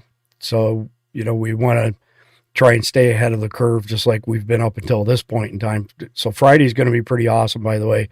It's going to be Khalid, it's going to be Jeff, it's going to be Randy, and JJ Carroll as well. It's going to be a fantastic conversation. So with that being said, your window to build community level, like early warning capacity, capabilities, maybe is a better word, map your local exposure to the infiltration vectors named in the counterterrorism strategy. So that's how it can probably be the most useful to you, and establish like the personal preparedness baselines that'll carry you and your family and other people on your team through a mass casualty or infrastructure disruption event. And that's how you take this document and you actually make something useful out of it. So with that being said, Jeff, I got to go to you first for at least once tonight, because it's a reflex reaction on my part. So now that this is all public, now the counterterrorism strategy is public, what do you reckon the hostile actors, ISIS-K, Iranian proxy networks, Muslim Brotherhood linked organizations, do you think they do anything differently as a result of this coming out? Or do they just thumb their nose at us and say, piss on it, well, we're just going to keep on keeping on? I don't know that they do, because, okay, we know we haven't identified them. We haven't identified their plots or anything else. So what has changed for them other than the fact that, wow, we're now paying attention? Well, they probably assumed we were paying attention all along. And if anything, they look at this and went, damn, we should have hit them 6 months ago. I don't know that they necessarily would do anything differently. I don't know if it would cause them to, to move up a timetable. I think their timetable was disrupted by the attacks on Afghanistan from Pakistan, and the disruption in Iran and Lebanon, and that has nothing to do with this report. Yeah, you're right. It doesn't. So, Khalid, instead of having you guys touch on the same topic, I'm going to just bounce back and forth because I want to let Jeff get going, and my coffee meter's running way too low, brother. Tomorrow night, I do one of my solo reacts. Every Tuesday and Thursday is a Chris Evan Reacts video. And the topic tomorrow night that I'm going to cover is our country is still covered up in soft targets. Like it's brutal how many soft targets we have in our country. And there's some sort of psychological unpreparedness gap between the threat that we've been talking about, the threat that the federal government has now, essentially confirmed and is putting out there as well. And I don't think the average American is prepared for this shitstorm. And we've said that countless times. How do we get more people to pay attention to what the government just confirmed is true, Khalid? Well, first you need to get rid of the Trump derangement syndrome. because a lot of people are going to think this report was put out to protect Donald Trump in the event of a terror attack. This is, like Jeff said earlier, this is a cover your ass model. That, well, we told you this was there, this was going to happen, and we told you. But the concern that we have on the CommandEleven side, and we've voiced this a number of times, both in SDN and on our website. The concern we have is the level of attack vectors are increasing, and they are increasing exponentially. They're not increasing a little bit at a time. They're increasing exponentially. No one is paying attention to it. And by no one, I mean law enforcement, ASA, CIA, DHS, ODNI. Nobody is paying attention to the increase in the types and the levels of attack that are going on. When the drones were flying over military bases, everyone was thumbing their nose going, they're just drones. What could a drone do? Go back and look and see what the drones have done in the Middle East and in West Africa. You'll figure out what a drone can do. One drone flying over a military base, just from an intelligence and surveillance and reconnaissance point of view, is a massive, massive intelligence and security failure. Nobody wanted to talk about that. The attacks that happen, and I still call them questionable, the attacks that happened on the White House Correspondents' Dinner, Trump immediately flying back from a meeting to the White House for a briefing, Ivanka Trump being targeted, the shooter outside the White House. How many different attacks on the SDN platform have we talked about that have happened on the White House, that have happened on Air Force One, that have happened around the President of the United States that no one has ever looked into? The problem I see is that, look, we're coming up on a midterm election in the US. People are going to play this one way or another. And this is a time when you have got to be thinking, protect the American people, because the American people are the reason you are in office. Whether Kash Patel likes it or not, whether Seb Gorka likes it or not, whether anyone else in the intelligence community likes it or not, the election of Donald Trump put them in the cabinet, put them in the seat they're in. Tomorrow, if something happens, you are going to have to answer questions. The fact that you cannot answer them today is a problem. And when you are talking, we don't know what we need to do, because that's the part that's missing from the counterterrorism strategy. What do we need to do over the next 90 days? Just a 90-day strategy. Let's not talk over the next 6 months. Over the next 90 days, how does the U.S. intelligence community and law enforcement community need to be revamped to be able to fight this battle? Number one. Number two, deportations need to be kicked back in again. The reason you stopped the deportations was to please somebody. You're not protecting America by doing that. You're leaving terrorists in your country. Start arresting them and start sending them out of the country. There's no reason to leave them in the country.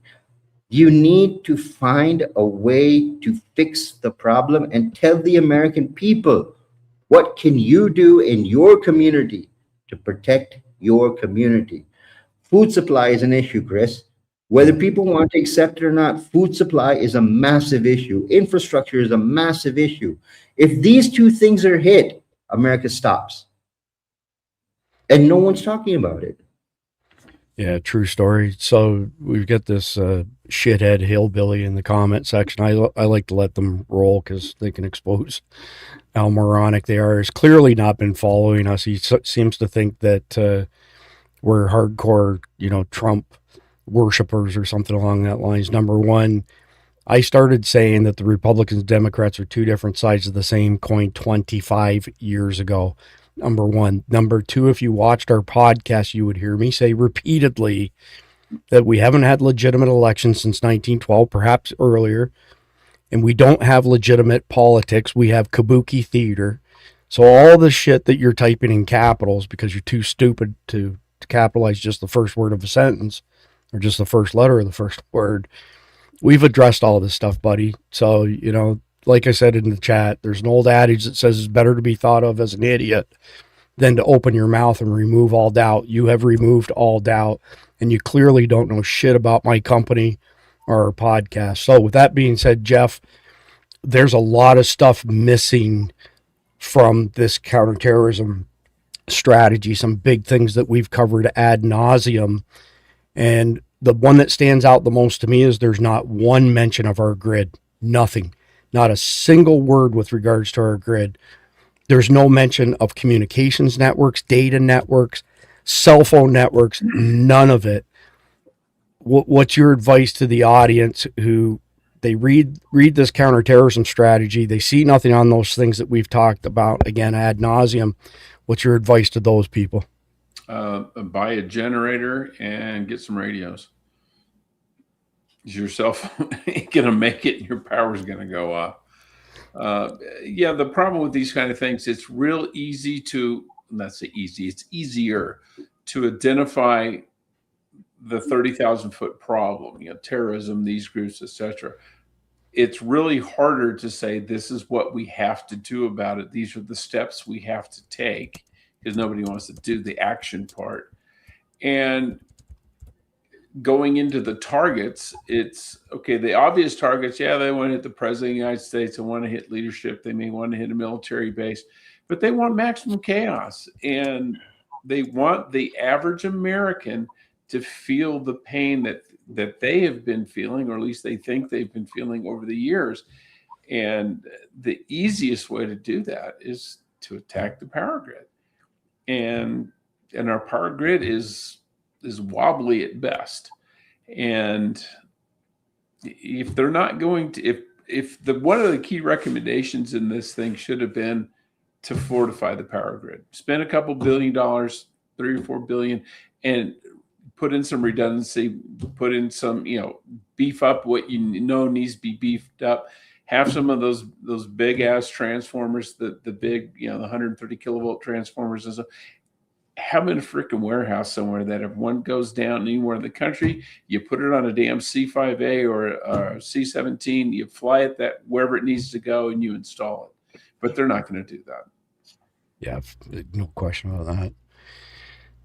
Khalid, the strategy document, it commits to sustained pressure on Iran until the regime is no longer a threat. And what does that look like over the next 18 months? I got to tell you, this Iran stuff, I think it was handled completely wrong. It's causing massive inflation here in America because every consumer good requires fuel to move it. And we're paying ridiculous dollar values for fuel because our oil companies are greedy. We are 100% self-sufficient in producing oil and gas. But these greedy sons of bitches are selling our oil and gas at these inflated prices to other countries.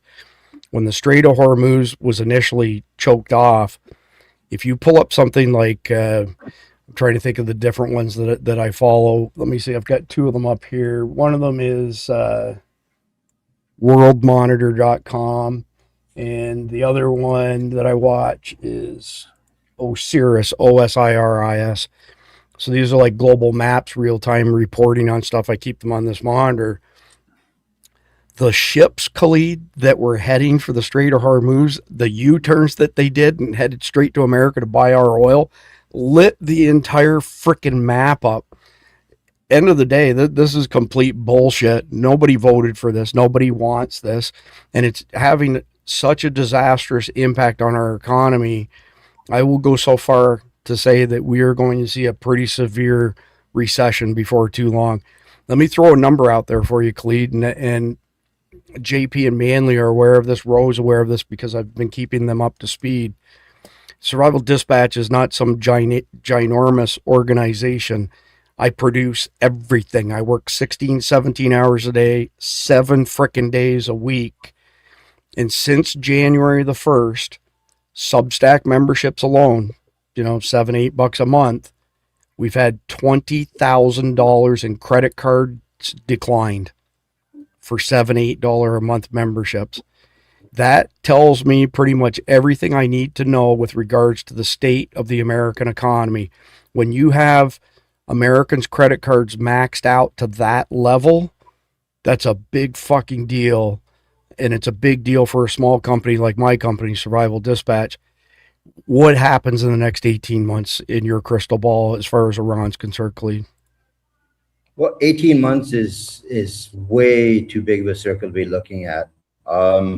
We need to be looking next 6 months, because if you cannot collapse the Iranian regime, and I need to go backwards a little bit. 3 months ago, the IRGC took over complete control of Iran. The government you see in Iran, the regime you see in Iran, is just there for pictures and photo ops. They're not running the show. The IRGC is running the show. They've established what's called a garrison state. So now everything is controlled by the IRGC, and the IRGC is going to make decisions based on what the IRGC wants.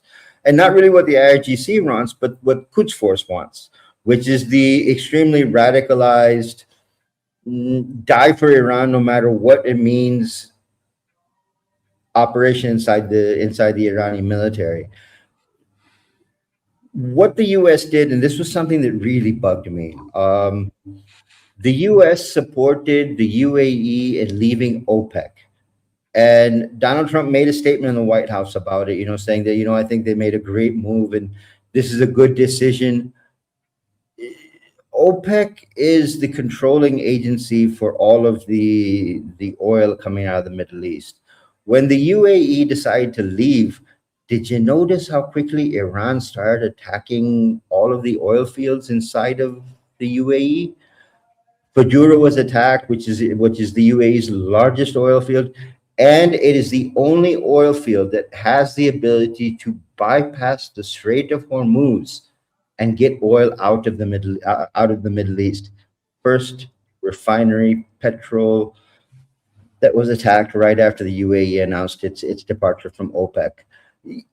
The politics that go on inside the Middle East, whether it be Saudi Arabia and Iran, or Oman and Iran, or Qatar and Iran, or Pakistan and Iran, which a lot of people have a problem with Pakistan being the mediator in this. But if you look at Pakistan's relationship with Iran, we're not good friends either. We don't trust the Iranian people, the Iranian military or the regime either, because they support terrorism inside of Balochistan. So we're trying to do something to make things come to peace, but you're not going to see peace as long as Iran wants to continue to fight. And Iran wants to continue to fight because China is testing all of their weapons from Iran. Russia is testing all of their weapons from Iran. They're not going to let this fight end for at least the next 3 to 4 months. Donald Trump was ready to announce a peace deal with Iran, where Iran had agreed that we will give up uranium, we will give up we will surrender completely. In return, we will get $20 billion of frozen assets back from US banks and from everywhere else. Did you notice how right after that was announced, Israel attacked Lebanon and bombed Beirut? There are so many pieces at play right now that focusing just on Iran is impossible, because it's not just Iran. There are certain countries in the Middle East that don't want peace. They want this war to go on because it continues to drive up prices of oil, which means they make more money. And as long as they make more money, they're happy to do it. Iran is charging a toll for every ship coming out of the Strait of Hormuz. $1 for every barrel on every ship coming out. That's a lot of money for Iran to be making. You think they're going to let this war end now? We can't be looking 18 months, 6 months. That's where we've got to start drawing the line, because at 3 months, the U.S. goes into recession. At 6 months, the U.S. goes into depression. And the global community is already screwed. Fertilizer is gone. Fertilizer is gone from the market. So, Khalid, I mean, you've had a lot of trials and tribulation over the past couple months, but I'm assuming that you heard this. And then I'm going to Jeff for the last one, and then I'm going to pass it over to you for your portion. We started this operation to reopen the Strait of Hormuz in March. And behind our back, the Saudi Arabians went to the Iranians and said, don't you dare open the strait. And they bombed Iran, first time ever. And they said, if you open the strait because of American pressure, we will bomb you even more. So do not open it. And at the same time, we said to them, okay, we need to use, this base that's on your land to launch these, missions. And the Saudi Arabians said, no, you can't do that. And the whole reason that they did it was to crank the price of oil up and make more money off us, not to mention the fact they made Donald Trump and the whole administration look like fools for this. It's like wax on, wax off sort of thing. Let me give you the add on to that story, because you part of it, but let me give you the add on to that story. At the same time that Saudi Arabia and Iran were playing this kabuki dance with each other, the Saudis came to Pakistan and said, Pakistan, we've signed an agreement with you that if someone attacks us, you have to defend us. And if someone attacks you, we have to defend you. Send us squadrons. We sent squadrons to Saudi Arabia. At the same time, Saudi Arabia and Pakistan went to Turkey and said, listen, we're in the process of forming a new NATO for the Middle East. How would you like to join? Turkey signed and joined. Qatar is about to join now. And here's the bombshell. Iran is going to join as well. Now, how does that work out? Yeah, not good for the American consumer at all. That's how it works out. Jeff, you get final kick at the can, chapter 3. After Jeff goes, Khalid, I'm going to turn it over to you, full screen. The community is dying for an update on all the crap that you went through in the past few months. It's a serious deal. Requires him to speak on his own. Jeff, what do you think this counterterrorism strategy understates the most? I'll tell you what I think it understates the most, and you're welcome to pick that ball up and run with it. The convergence of all of our enemies. It really underplays just how tightly woven together these guys are. And I don't see anything good coming out of that, to be quite honest. Yeah, I think it undersells the fact that all these groups are talking to each other and working together. And I also think it understates the potential threat to our infrastructure. Everyone thinks of terrorist attacks as, the World Trade Center, a car bomb. You look at Oklahoma City. I realize that wasn't Islamic terrorists, but they think it's just something goes off and a bunch of people die. But if none of those things were really attacks on our infrastructure or our economy. 9/11 did affect our economy. Yeah, there were bond traders up there and all that. But the effect on our economy was more the reaction to the attack than the attack itself. The stock market crashed, all this stuff, but then it came back once everybody says, well, we're going to spend billions and billions of dollars fighting this thing, so that'll stimulate the economy. But they didn't attack our economy directly. And if and when they do that, it's not something we're going to be able to fix by spending a couple of bucks next week and watching the stock market come back. Really? I mean, that's the take on it. I'm just kidding. I appreciate that insight, Jeff. Okay. So I'll be back after Khalid addresses y'all. I'm going to grab a coffee. Tomorrow night is my Reacts video, and it's on Soft Targets in America. Friday night, we'll all be back. It's going to be a larger panel than normal. It's going to be Khalid, Jeff, Randy, JJ, and myself for part 2 of tonight's discussion. It's going to be a barn burner. JJ won't be with us for the entire time, so large initial panel, but it'll shrink, and everybody will have more opportunity to speak after about the first 30 minutes or so. Khalid, this is all you from here on. Jeff, thank you for your time. Appreciate it very much, and I'll see you on Friday. Glad you're back. And in one piece? In one piece for now. For now. All right, guys. Knock on wood. Right? Thanks, Jeff. It's all you, Khalid. Okay. Okay, guys. We've kept a lot of what CommandEleven does under wraps. We've talked about, some of the kinetic ops that we've run as an organization, and stuff that we do outside of the intelligence work that we operate on. I about 3 weeks ago, I came back from an op in a foreign country. I was at base camp, and I had uniformed officers that came to the camp and woke me and said, "You need to come with us." I was put on a plane. I was flown to a location inside of Pakistan. I'm not going to go into a lot of detail as to who and what, but I think a lot of people will figure out what I'm talking about. I was kept in custody for 4 days. I was not allowed to sleep. I was not allowed to talk to anyone. I was continually interrogated. I was basically accused of being a spy for 5 different countries, with no real evidence other than someone in a foreign country had sent a file to someone in the armed forces saying, "This is what I was doing, and this is the intelligence I was passing, and this is the information I've been giving to foreign countries," which none of it is true.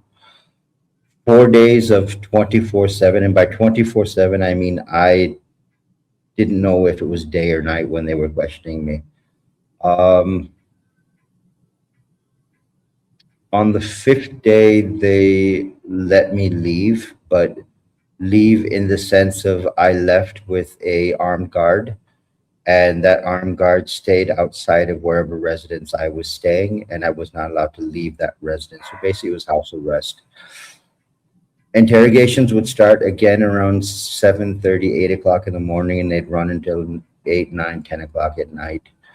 I was asked things that I cannot divulge publicly because the cases are now in the courts, and now I've got to deal with the legal ramifications of what was going on. My lawyer has told me 3 of the big cases, the major cases, will be dismissed fairly easily. But the other 3 cases I'm going to have to deal with. And again, they're based on non-factual information. Over the past 3 weeks, I have tasted. Now, most of you don't know my history. I spent 6 months in custody with the Taliban during their occupation of Swat from 2007 to 2009. That's where CommandEleven actually started its first baby steps. That's when we became private militia and started building our intelligence networks. 6 months I spent in custody with the Taliban. What they did in 6 months to me does not even come close to what was done to me over 3 weeks. Before we went on air, I was talking to Jeff and Chris about what I was put through. You'll notice I'm a lot more hesitant in some of the things I'm saying, whereas before I was very open. Part of the reason of me being hesitant is because some of these cases are in the courts, so I don't want to give them anything to be able to say anything that I said publicly about this. Needless to say, Zero Dark 30 was something that I was subjected to on a very real level. On the back end, I told my boys at CommandEleven that you start unleashing. And if you look at what we've been posting, the types of articles we've been posting, the types of intelligence analysis we've been posting over the past 3 weeks, we have gone blow for blow with them. I told the boys that, listen, if we stop doing what we're doing, they'll think we have something to hide. So I want you to ramp up. The stuff we haven't been talking about, the things that we weren't saying, say it. Put it out there. Let the information flow. In the past 3 weeks, we have uncovered publicly the ISKP network. We have uncovered the Haqqani ISKP connection. We have uncovered the ISKP TTP connection, the ISKP BLA connection, with a great deal of detail. I've spent the past 8 years as a target of Pakistan's intelligence services for the simple reason that we are able to do things that they never believed a private individual would be able to do, or a private organization would be able to do. Every think tank in Pakistan, and that's what CommandEleven started off with, was as a think tank. Every think tank in Pakistan is either government owned, government funded, or military run. CommandEleven is none of the three. We are privately owned, privately operated, and we don't give a rat's ass what you have to say about us. I have been through interrogations on 4 different occasions. Once I was held in custody for 4 days, released, was nothing like what I went through this time. When I was finally let go, maybe 4 days ago, when they framed the cases against me, Chris can attest to this. I couldn't even talk straight. I am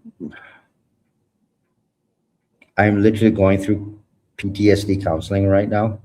I am on a plethora of drugs that are to try and keep the brain normal and not go back to what I went through over the past 3 weeks.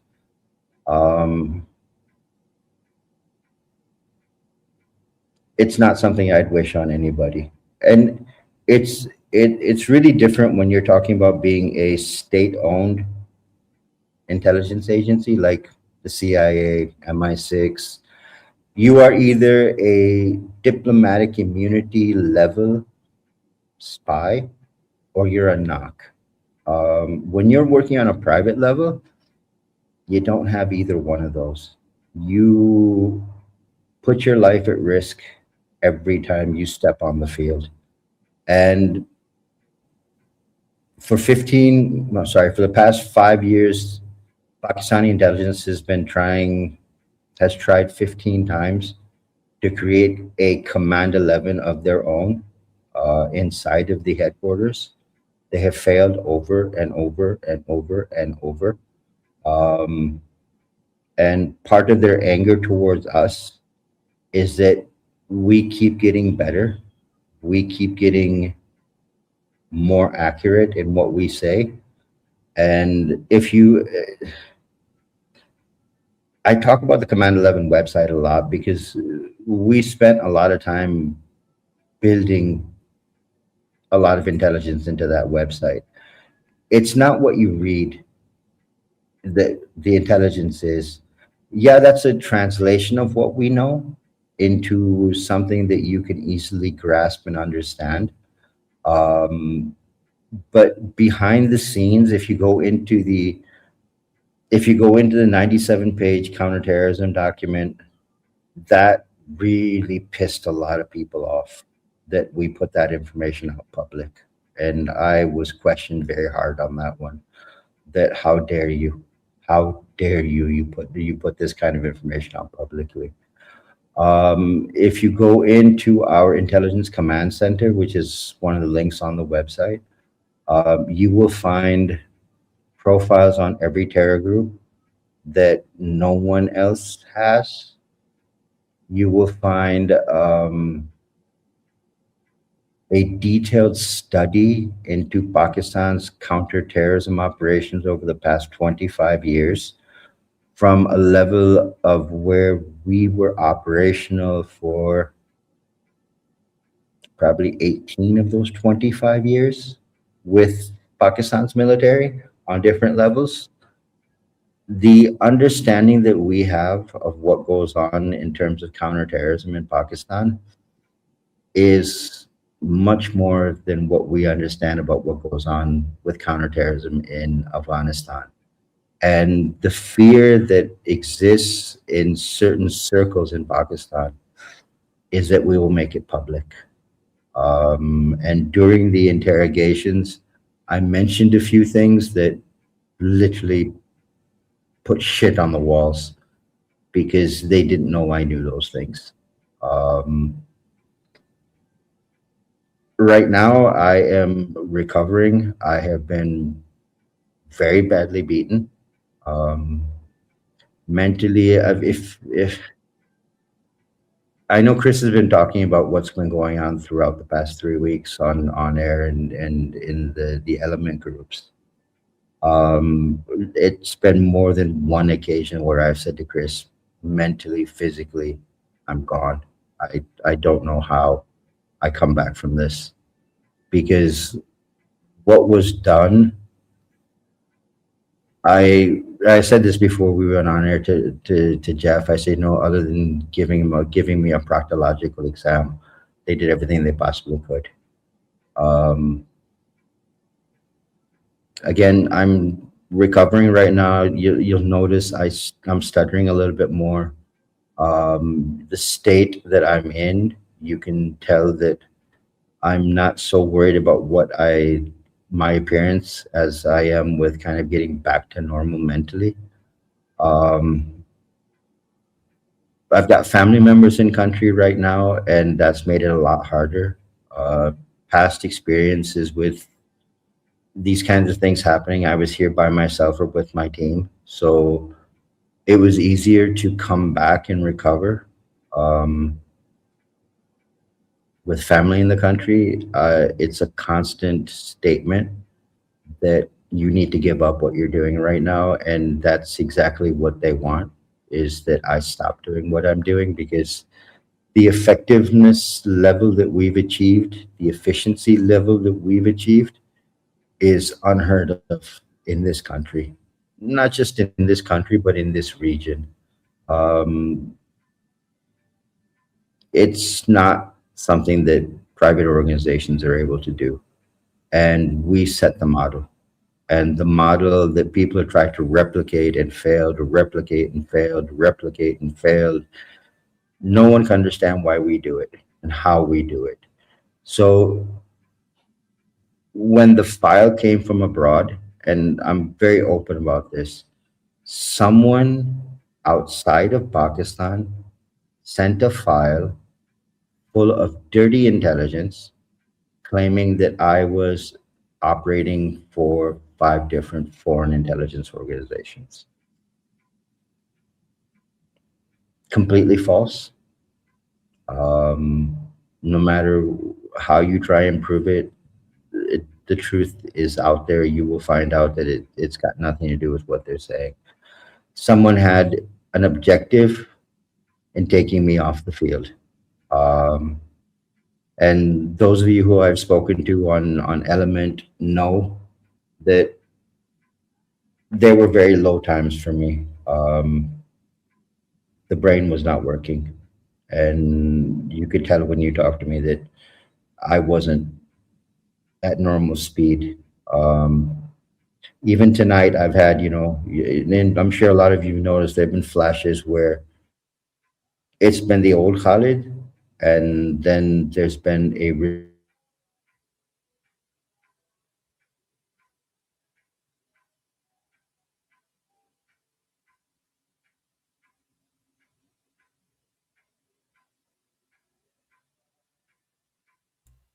Oh, I think we lost Khalid there. We should probably take Jeff off the stage as well. So I don't know if Khalid has had failure with his internet connection. Oh, he's back. Are you good, Khalid? Yeah, I'm all right. Okay, you froze up for about 20 seconds there. Take it away. Yeah. We're fighting this on a professional level. We're fighting this on a legal level. A lot of people have asked questions about, why the language has changed from our point of view. It hasn't changed. We've now stopped hiding behind the think tank model and openly called ourselves an intelligence agency. And whether people like it or not, whether they're going to punish us or not, that's part of the game. And again, my point of view from 2016 until 2018, 2019, I had an 85% accuracy record with the Pakistan Army in being able to target, define, and project when, where, and how a terror attack was going to happen. At that point, a lot of people had that question that maybe I have someone inside that was telling me what was going on. It's going to become more aggressive from us now. We're not holding back. And I'm not going to get into, what happened. I told Chris and Jeff before we went on air what I was put through. I hope that was the end of it. But in a country like Pakistan, there's no guarantees. If they decide they want to put me through another round, they'll disappear me again. So the only thing I've said to everyone, and it's the same thing I've said to Chris when he reached out and asked, how I was doing. I said, listen, the only thing anyone can do is keep us in your prayers, because we are being tested right now, and we are being tested at a level we have never been tested before. The goal has been to take me off the battlefield, whether it be mentally or physically, take me off the field. And I won't bow. The only way to do it is to literally take me off the field. So with that, Chris, I'll hand it back to you. Chris, you're on mute. Shit. One for Chris, zero for Chris. I didn't want to interrupt everything you were talking about. By the way, earlier you mentioned people with TDS. Did you know that there's such a thing as a TDS meter? My God. It's not for the purpose. Not on air, man. Yeah, it's for measuring water quality, essentially, but it's funny. It's called a TDS meter. I'd want to talk a few things as far as the action items for our audience based on the counterterrorism strategy doc. So, it named the threat. We've covered it. We're going to cover it some more on Friday. Our analysis, your analysis, been validated by it. So how do we translate that into something for the families, for the people who follow Survival Dispatch news? And I'm going to throw a couple things out there, and then by all means, either critique them or give a different angle on them. But first and foremost, I would suggest to all of you to map your community's exposure to the three primary infiltration vectors. So in other words, look at your town, your county, your community, like your neighborhood, and look at where threats could potentially come in, the top three areas that you would expect to see an attack come from. And once you've got that, mark the highways, the rail lines, all of this stuff that could be leveraged. So I'm not going to tell you the details. Khalid will know what I'm talking about. I had Khalid look at an aerial view of a property, and within seconds, he said that rail line is a problem. The bad guys will use that rail line. What's interesting is I gave it to Mike Glover as a test, and his and Khalid's assessment was the same. Very interesting stuff. Map all this stuff out. Map out where the storage facilities are, because there's now a pattern of these bad guys using storage facilities for weapons, bomb-making materials, etc. Also, if you have any homes in your neighborhood that are basically unlived in, but you see traffic coming at odd times, we've had reports, we've had warnings from sheriff's offices here in Florida that there's a high probability that they're being used by bad actors as stash houses, those sort of things. So pay attention to that. Pay attention. You got an empty house in your neighborhood. You see traffic at weird hours. Pay a little bit more attention to the vehicles, the individuals coming in there, those sort of things. But at the end of the day, if you map your area, you could do it on Google Maps, highlight the main stuff, share it with your group, and then spitball some ideas. Okay, so if a threat comes at us from this direction, so let me just throw this out there. There's a ton of intelligence, and Khalid's brought a bunch of it to the table himself, that when the Islamic terrorists in particular attack us, they want to go to the neighborhoods for the, secondary, tertiary effects. They want Americans to feel as scared as they were when our troops were over there. So don't think that it can't come to your neighborhood. As some of you know, I've had multiple death threats. We've had 8 instances of weirdos in our neighborhood that don't belong here on my property or following my wife and I. Khalid, I don't think you heard the last one. I think you were unfortunately, off the grid, so to speak. Cindy and I were walking the dogs 11 p.m. at night because, team no days off, right? Like we all work a lot of hours. And I got this feeling, man, like it felt like somebody's watching us, right? And we live in an upper middle class neighborhood that's very established neighborhood, has been here since the 70s and 80s. Our little town can't grow in any direction because of the ocean counties, all these other things. So there's nobody out at 11 p.m. at night. Nobody. I mean, for crying out loud, we live in Florida. It's God's waiting room. If you don't get dinner by 5 o'clock at a restaurant, they shut down because of all the blue hair. So that's an exaggeration, but you get my point. Anyway, Khalid, I got this feeling like, holy shit, somebody's watching us. I turn around. There's a guy on an orange bicycle weaving like this. And the reason he's weaving is he's riding so slow that if he tried to go straight, he'd fall over. He's about 100 feet behind us, maybe 200 feet, in that range. And so I said to Cindy, I said, hey, let's stop here. It's a friend of ours, Tony. He's a cop. So we kind of stopped at the edge of his property. And I said, let's see what this guy's all about. So we stood there waiting. Our female pit bull that we rescued was a bait dog. So she was used by these assholes who fight dogs. They basically would tape her mouth shut and throw her in to get, destroyed by their dogs.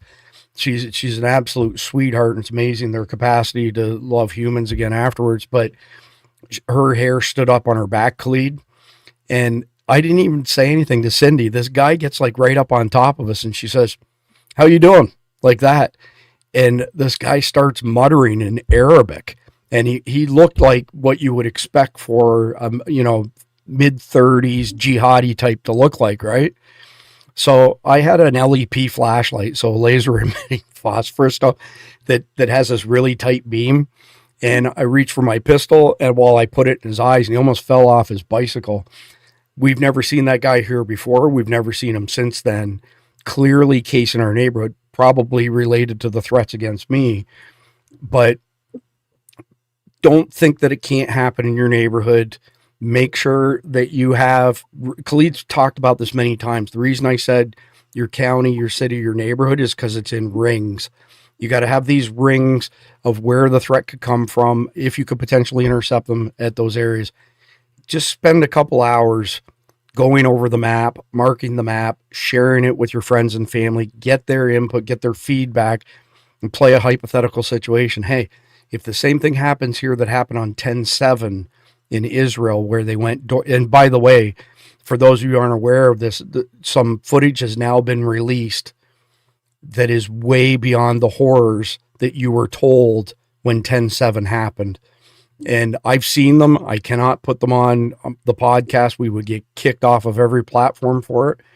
I can tell you that the Hamas went into homes and didn't just slaughter people. Before they slaughtered them, they cut off their genitals, stuffed them in their mouth, let them suffer, and then killed them. They did some absolutely horrific things.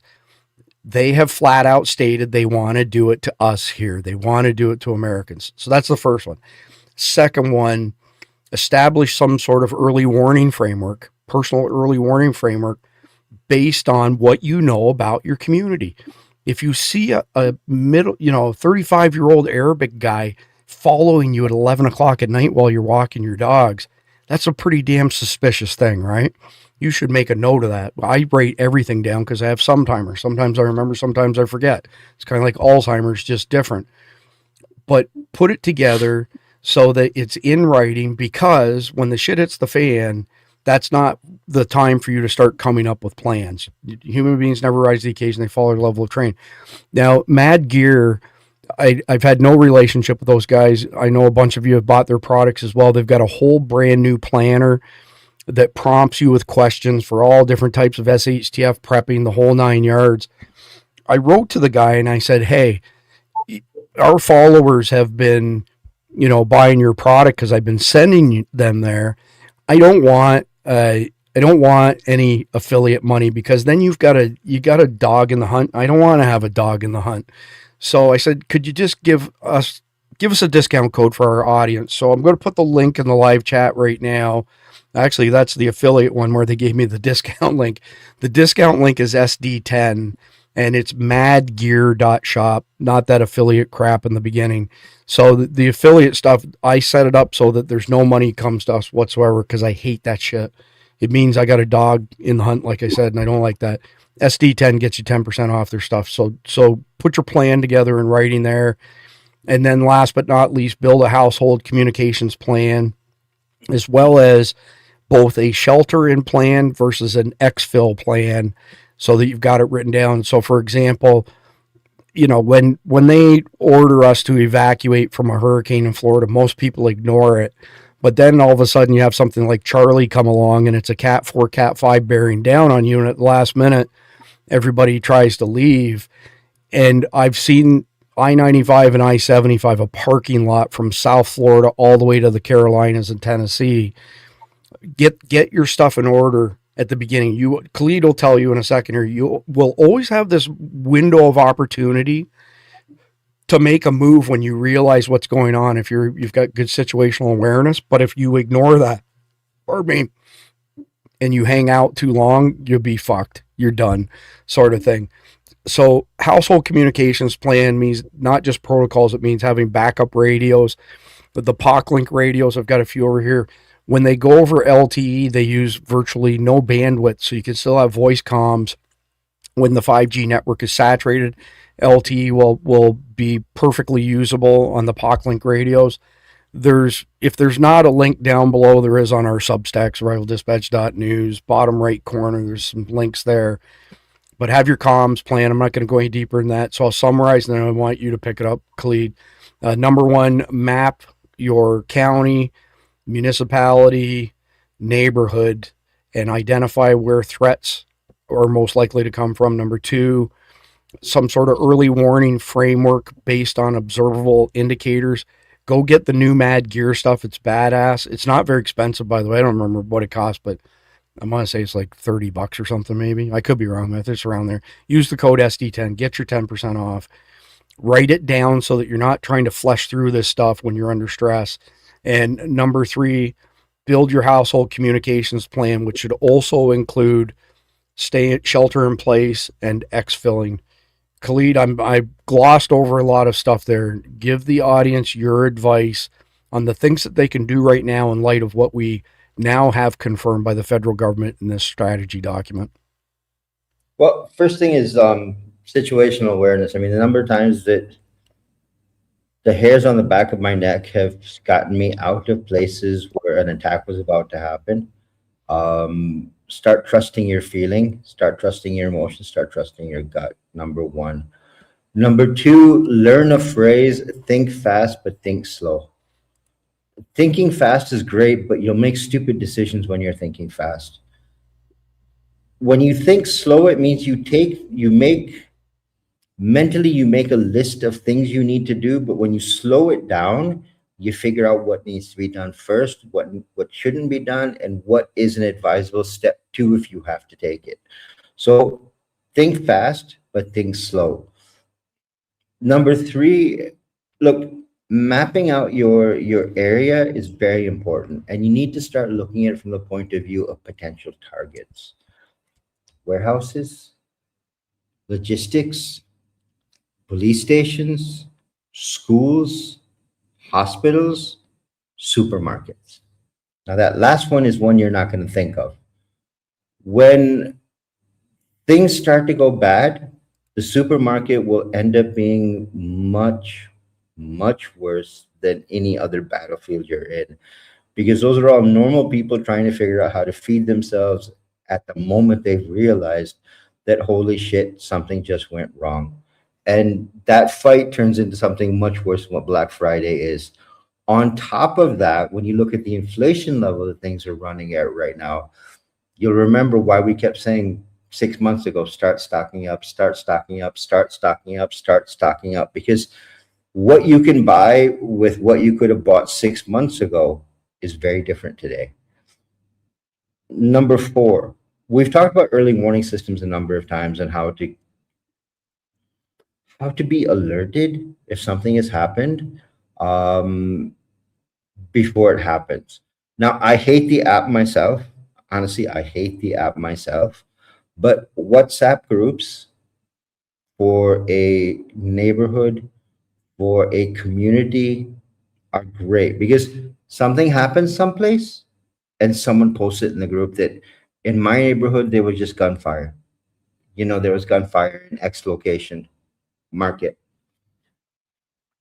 Gunfire happens in another location, market. Now you know what areas you stay out of. When you're playing devil's advocate in your head and trying to figure out the way to move, guessing is going to get you into more trouble than working with real information. Again, being an intelligence operator myself, I don't believe in single source. I will hear it from one person, I will hear it from 2 people, I will hear it from 3 people, I will hear it from 4, and then it becomes fact for me. Because I've heard it from 4 independent people, 4 different voices that have told me the same thing in a different manner. Then I know it's real intelligence. When you start working from a single source point of view, and that is something you guys need to understand, because one person posting it on Facebook is not an intelligence source. That is someone posting something on Facebook. Facebook communities are the worst place to try and do neighborhood watch, because it's public, it is monitored, and it can be stopped. Something that should be out there will not be there. When you move that to WhatsApp, or you move that to another communications platform that you can control, PocLink being the best, you now have control of the information coming in and the solid intelligence where it's coming from. Those are key. Number 5, and the most important thing, what is your exfil or infill plan? Exfil meaning how do you get out of wherever you are as a family? Infill meaning if you decide to bug in, what do you do? How do you get to that location? How do you settle yourself? Who has what responsibilities? What is the family plan once you get into that location? If those things are not worked out, practiced, tested, run, pressure tested, bang, bang, shit hitting the fan, what are you supposed to do? When it happens, you will freeze. You go cold black, it's game over. So from my point of view, those are the 5, 6 things I would tell you that those are the most important to start off with. I'm sure in the Friday episode, we'll get a lot more into detail into things that you need to do. But number 1, whoever isn't listening to the threat that exists in the U.S., take the U.S. counterterrorism strategy and bang it on their head and say, what have I been telling you for the past year? Here, read what Donald Trump has to say and compare it with what I was telling you. Now, was I a fearmonger? Was I just rumor mongering? Or did the U.S. government just agree with everything I've been telling you? They agreed with all of the intelligence that you set out there, Khalid. Good job. Well done for sure. So a few things. JP wanted me to mention to y'all that tomorrow night there's a Remnant roundtable for Guardians and Remnant people, Remnant subscribers. So it's going to be a discussion on episodes 9 and 10. Plus, you can put your 2 cents in for what's called the CH variable. So, Khalid, when I created Survival Dispatch Remnant, I wrote 104 episodes, but I plugged a variable into them called the CH variable. So, for example, I think it was episode 5 or 6, Sarah says to Mark Smith, you need to read the damn Mike Glover prepared book that I bought you 2 years ago that's collecting dust. And then he goes ahead and reads it, so on and so forth. Well, J.J. Morris, who is from the Canton, Georgia area, which is where this is set, He's going to show up soon to teach people how to forage for edible food in the forest. He's a preeminent, expert in that regard. The CH variable means I can take the story I've already written and I can throw in a little twist here and there. So your input gets gathered up by JP, Manley, Sarah, Numachon, all of them that are in there, Roe. They pass it on to me. I take that and plug it into some future episodes of Remnant. And we haven't even talked about it. Oops, wrong one. Over here, Khalid. Sorry about that.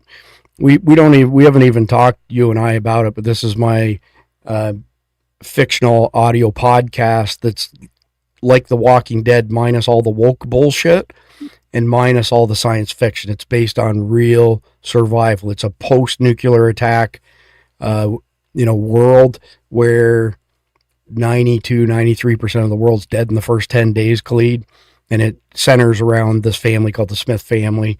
I've actually put them out in some videos. I did an e-bike video on using it for Get Home, and I was in the video with Mark Smith. It's a pretty neat thing that we did in Higgsfield AI. Regardless, Survival Dispatch, Remnant.com. This is it. Audio podcast. We got 10 episodes down, 16 more to go for the first season, and then I've already written the next 3 seasons. Paying subs get it at 12 noon every Saturday, Sunday. As of this weekend, free subs get it the following week at 7 p.m. on Saturday and Sunday night, not the same day as the people who've put money on the line. Plus, you get all the companion articles and everything else.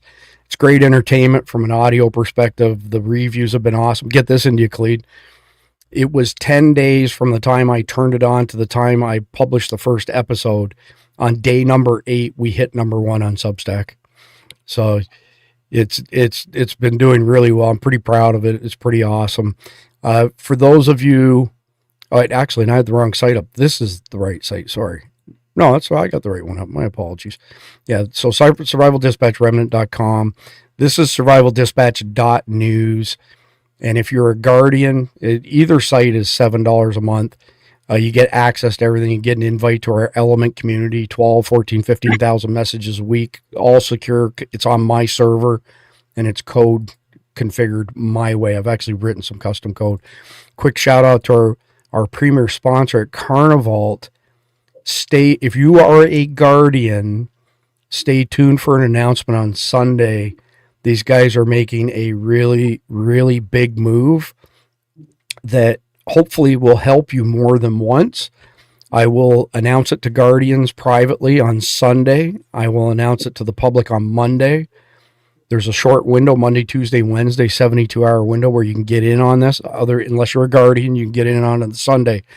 It's pretty amazing where these guys are going. Very, very well-run company. Now, with my hat, and I'm sorry, Khalid, that we can't send you any of this stuff for you to eat, but Wasatch Wagyu, Greg has got this deal on right now. It's the best jerky in the entire world. It's Wagyu beef, for crying out loud. 100% Wagyu, by the way. A lot of Wagyu out there is not 100%. He's got this bundle of 9 sticks of jerky, and he's discounted it from $60 to $24.99. Use my code SD20, gets you 20% off that $19.99. Freaking unheard of value for the best jerky in the entire world. And I put some links to the Mad Gear Planner, both on Amazon as well as their site. At Amazon, there's like a $27, $28 entry-level deal. Then there's one's like $79. That's like their waterproof one. And I don't have a code for them on Amazon, but on their website, you can get these ones that are $124, $154, $399 family. Use the SD10 there, gets you 10% off. And I actually, Khalid, I just checked my tracking while you were talking. This is the brand new one. It's actually sitting in my mailbox. So I have to run out there and get it as soon as we wrap up here. But anyway, that's it for tonight. Khalid, can't tell you how good it is to see you. And I know I speak for the entire audience when I say that. Tomorrow night, 7 p.m. normal time, is my next Reacts video, and it's related to this video because it's me lamenting all the soft targets that we have, that we've had plenty of opportunity to harden and haven't. There's very little's been hardened in our country against this stuff. Then Friday night, we pick it back up again. Khalid, Jeff, Randy, JJ Carroll, and myself. JJ will only be with us for about 30 minutes, but it'll be heavily focused on Jeff, Randy, and Khalid after that. And we're going to cover some more stuff that's in this counterterrorism strategy. Then Monday, we'll resume the America Under Siege series. That's it, Khalid. Thank you for coming on. We're super grateful that you're okay. A big sigh of relief from the entire Guardian community. Do me a favor, y'all. Please like, share, comment, subscribe, turn on the notifications. Yeah, that's it. God bless our law enforcement officers. God bless our military. God bless America. God bless America. Enjoy the closing video. This is a brand new one that goes out to all of our vets. Think of it as a late Veterans Day celebration that also includes our four-legged fur babies. Godspeed, y'all.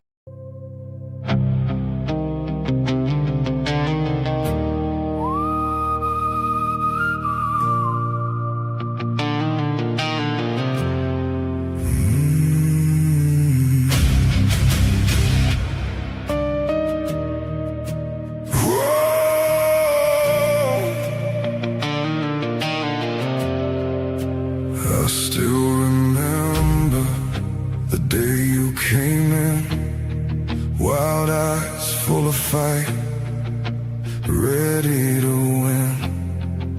You stood right beside me, no fear, no doubt. From that day forward, we figured it out. We ran through the fire, we bled in the dirt. You had my six when the whole world hurt. Every mile we covered, every battle we faced. You gave me your all, never asked for a place.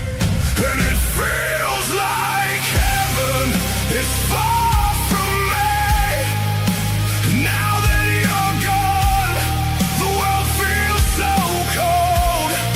I reach for the sky, I still call out your name. God, I traded it all just to have you again. Gone away, gone away.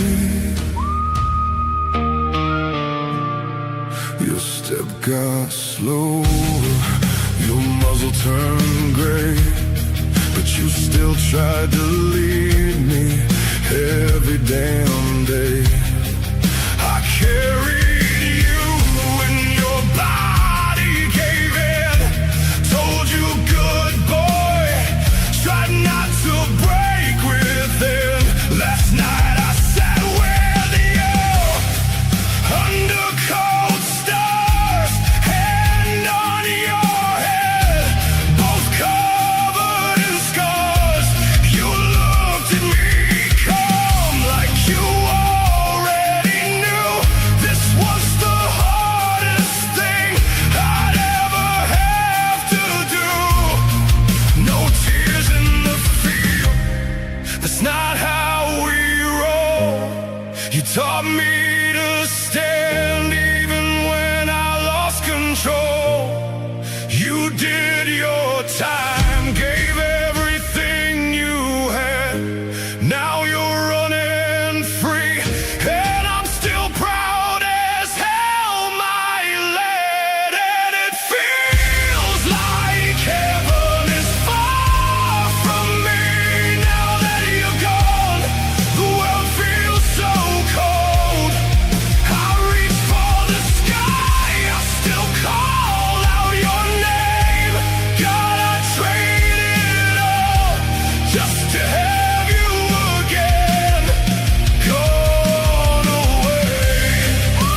good.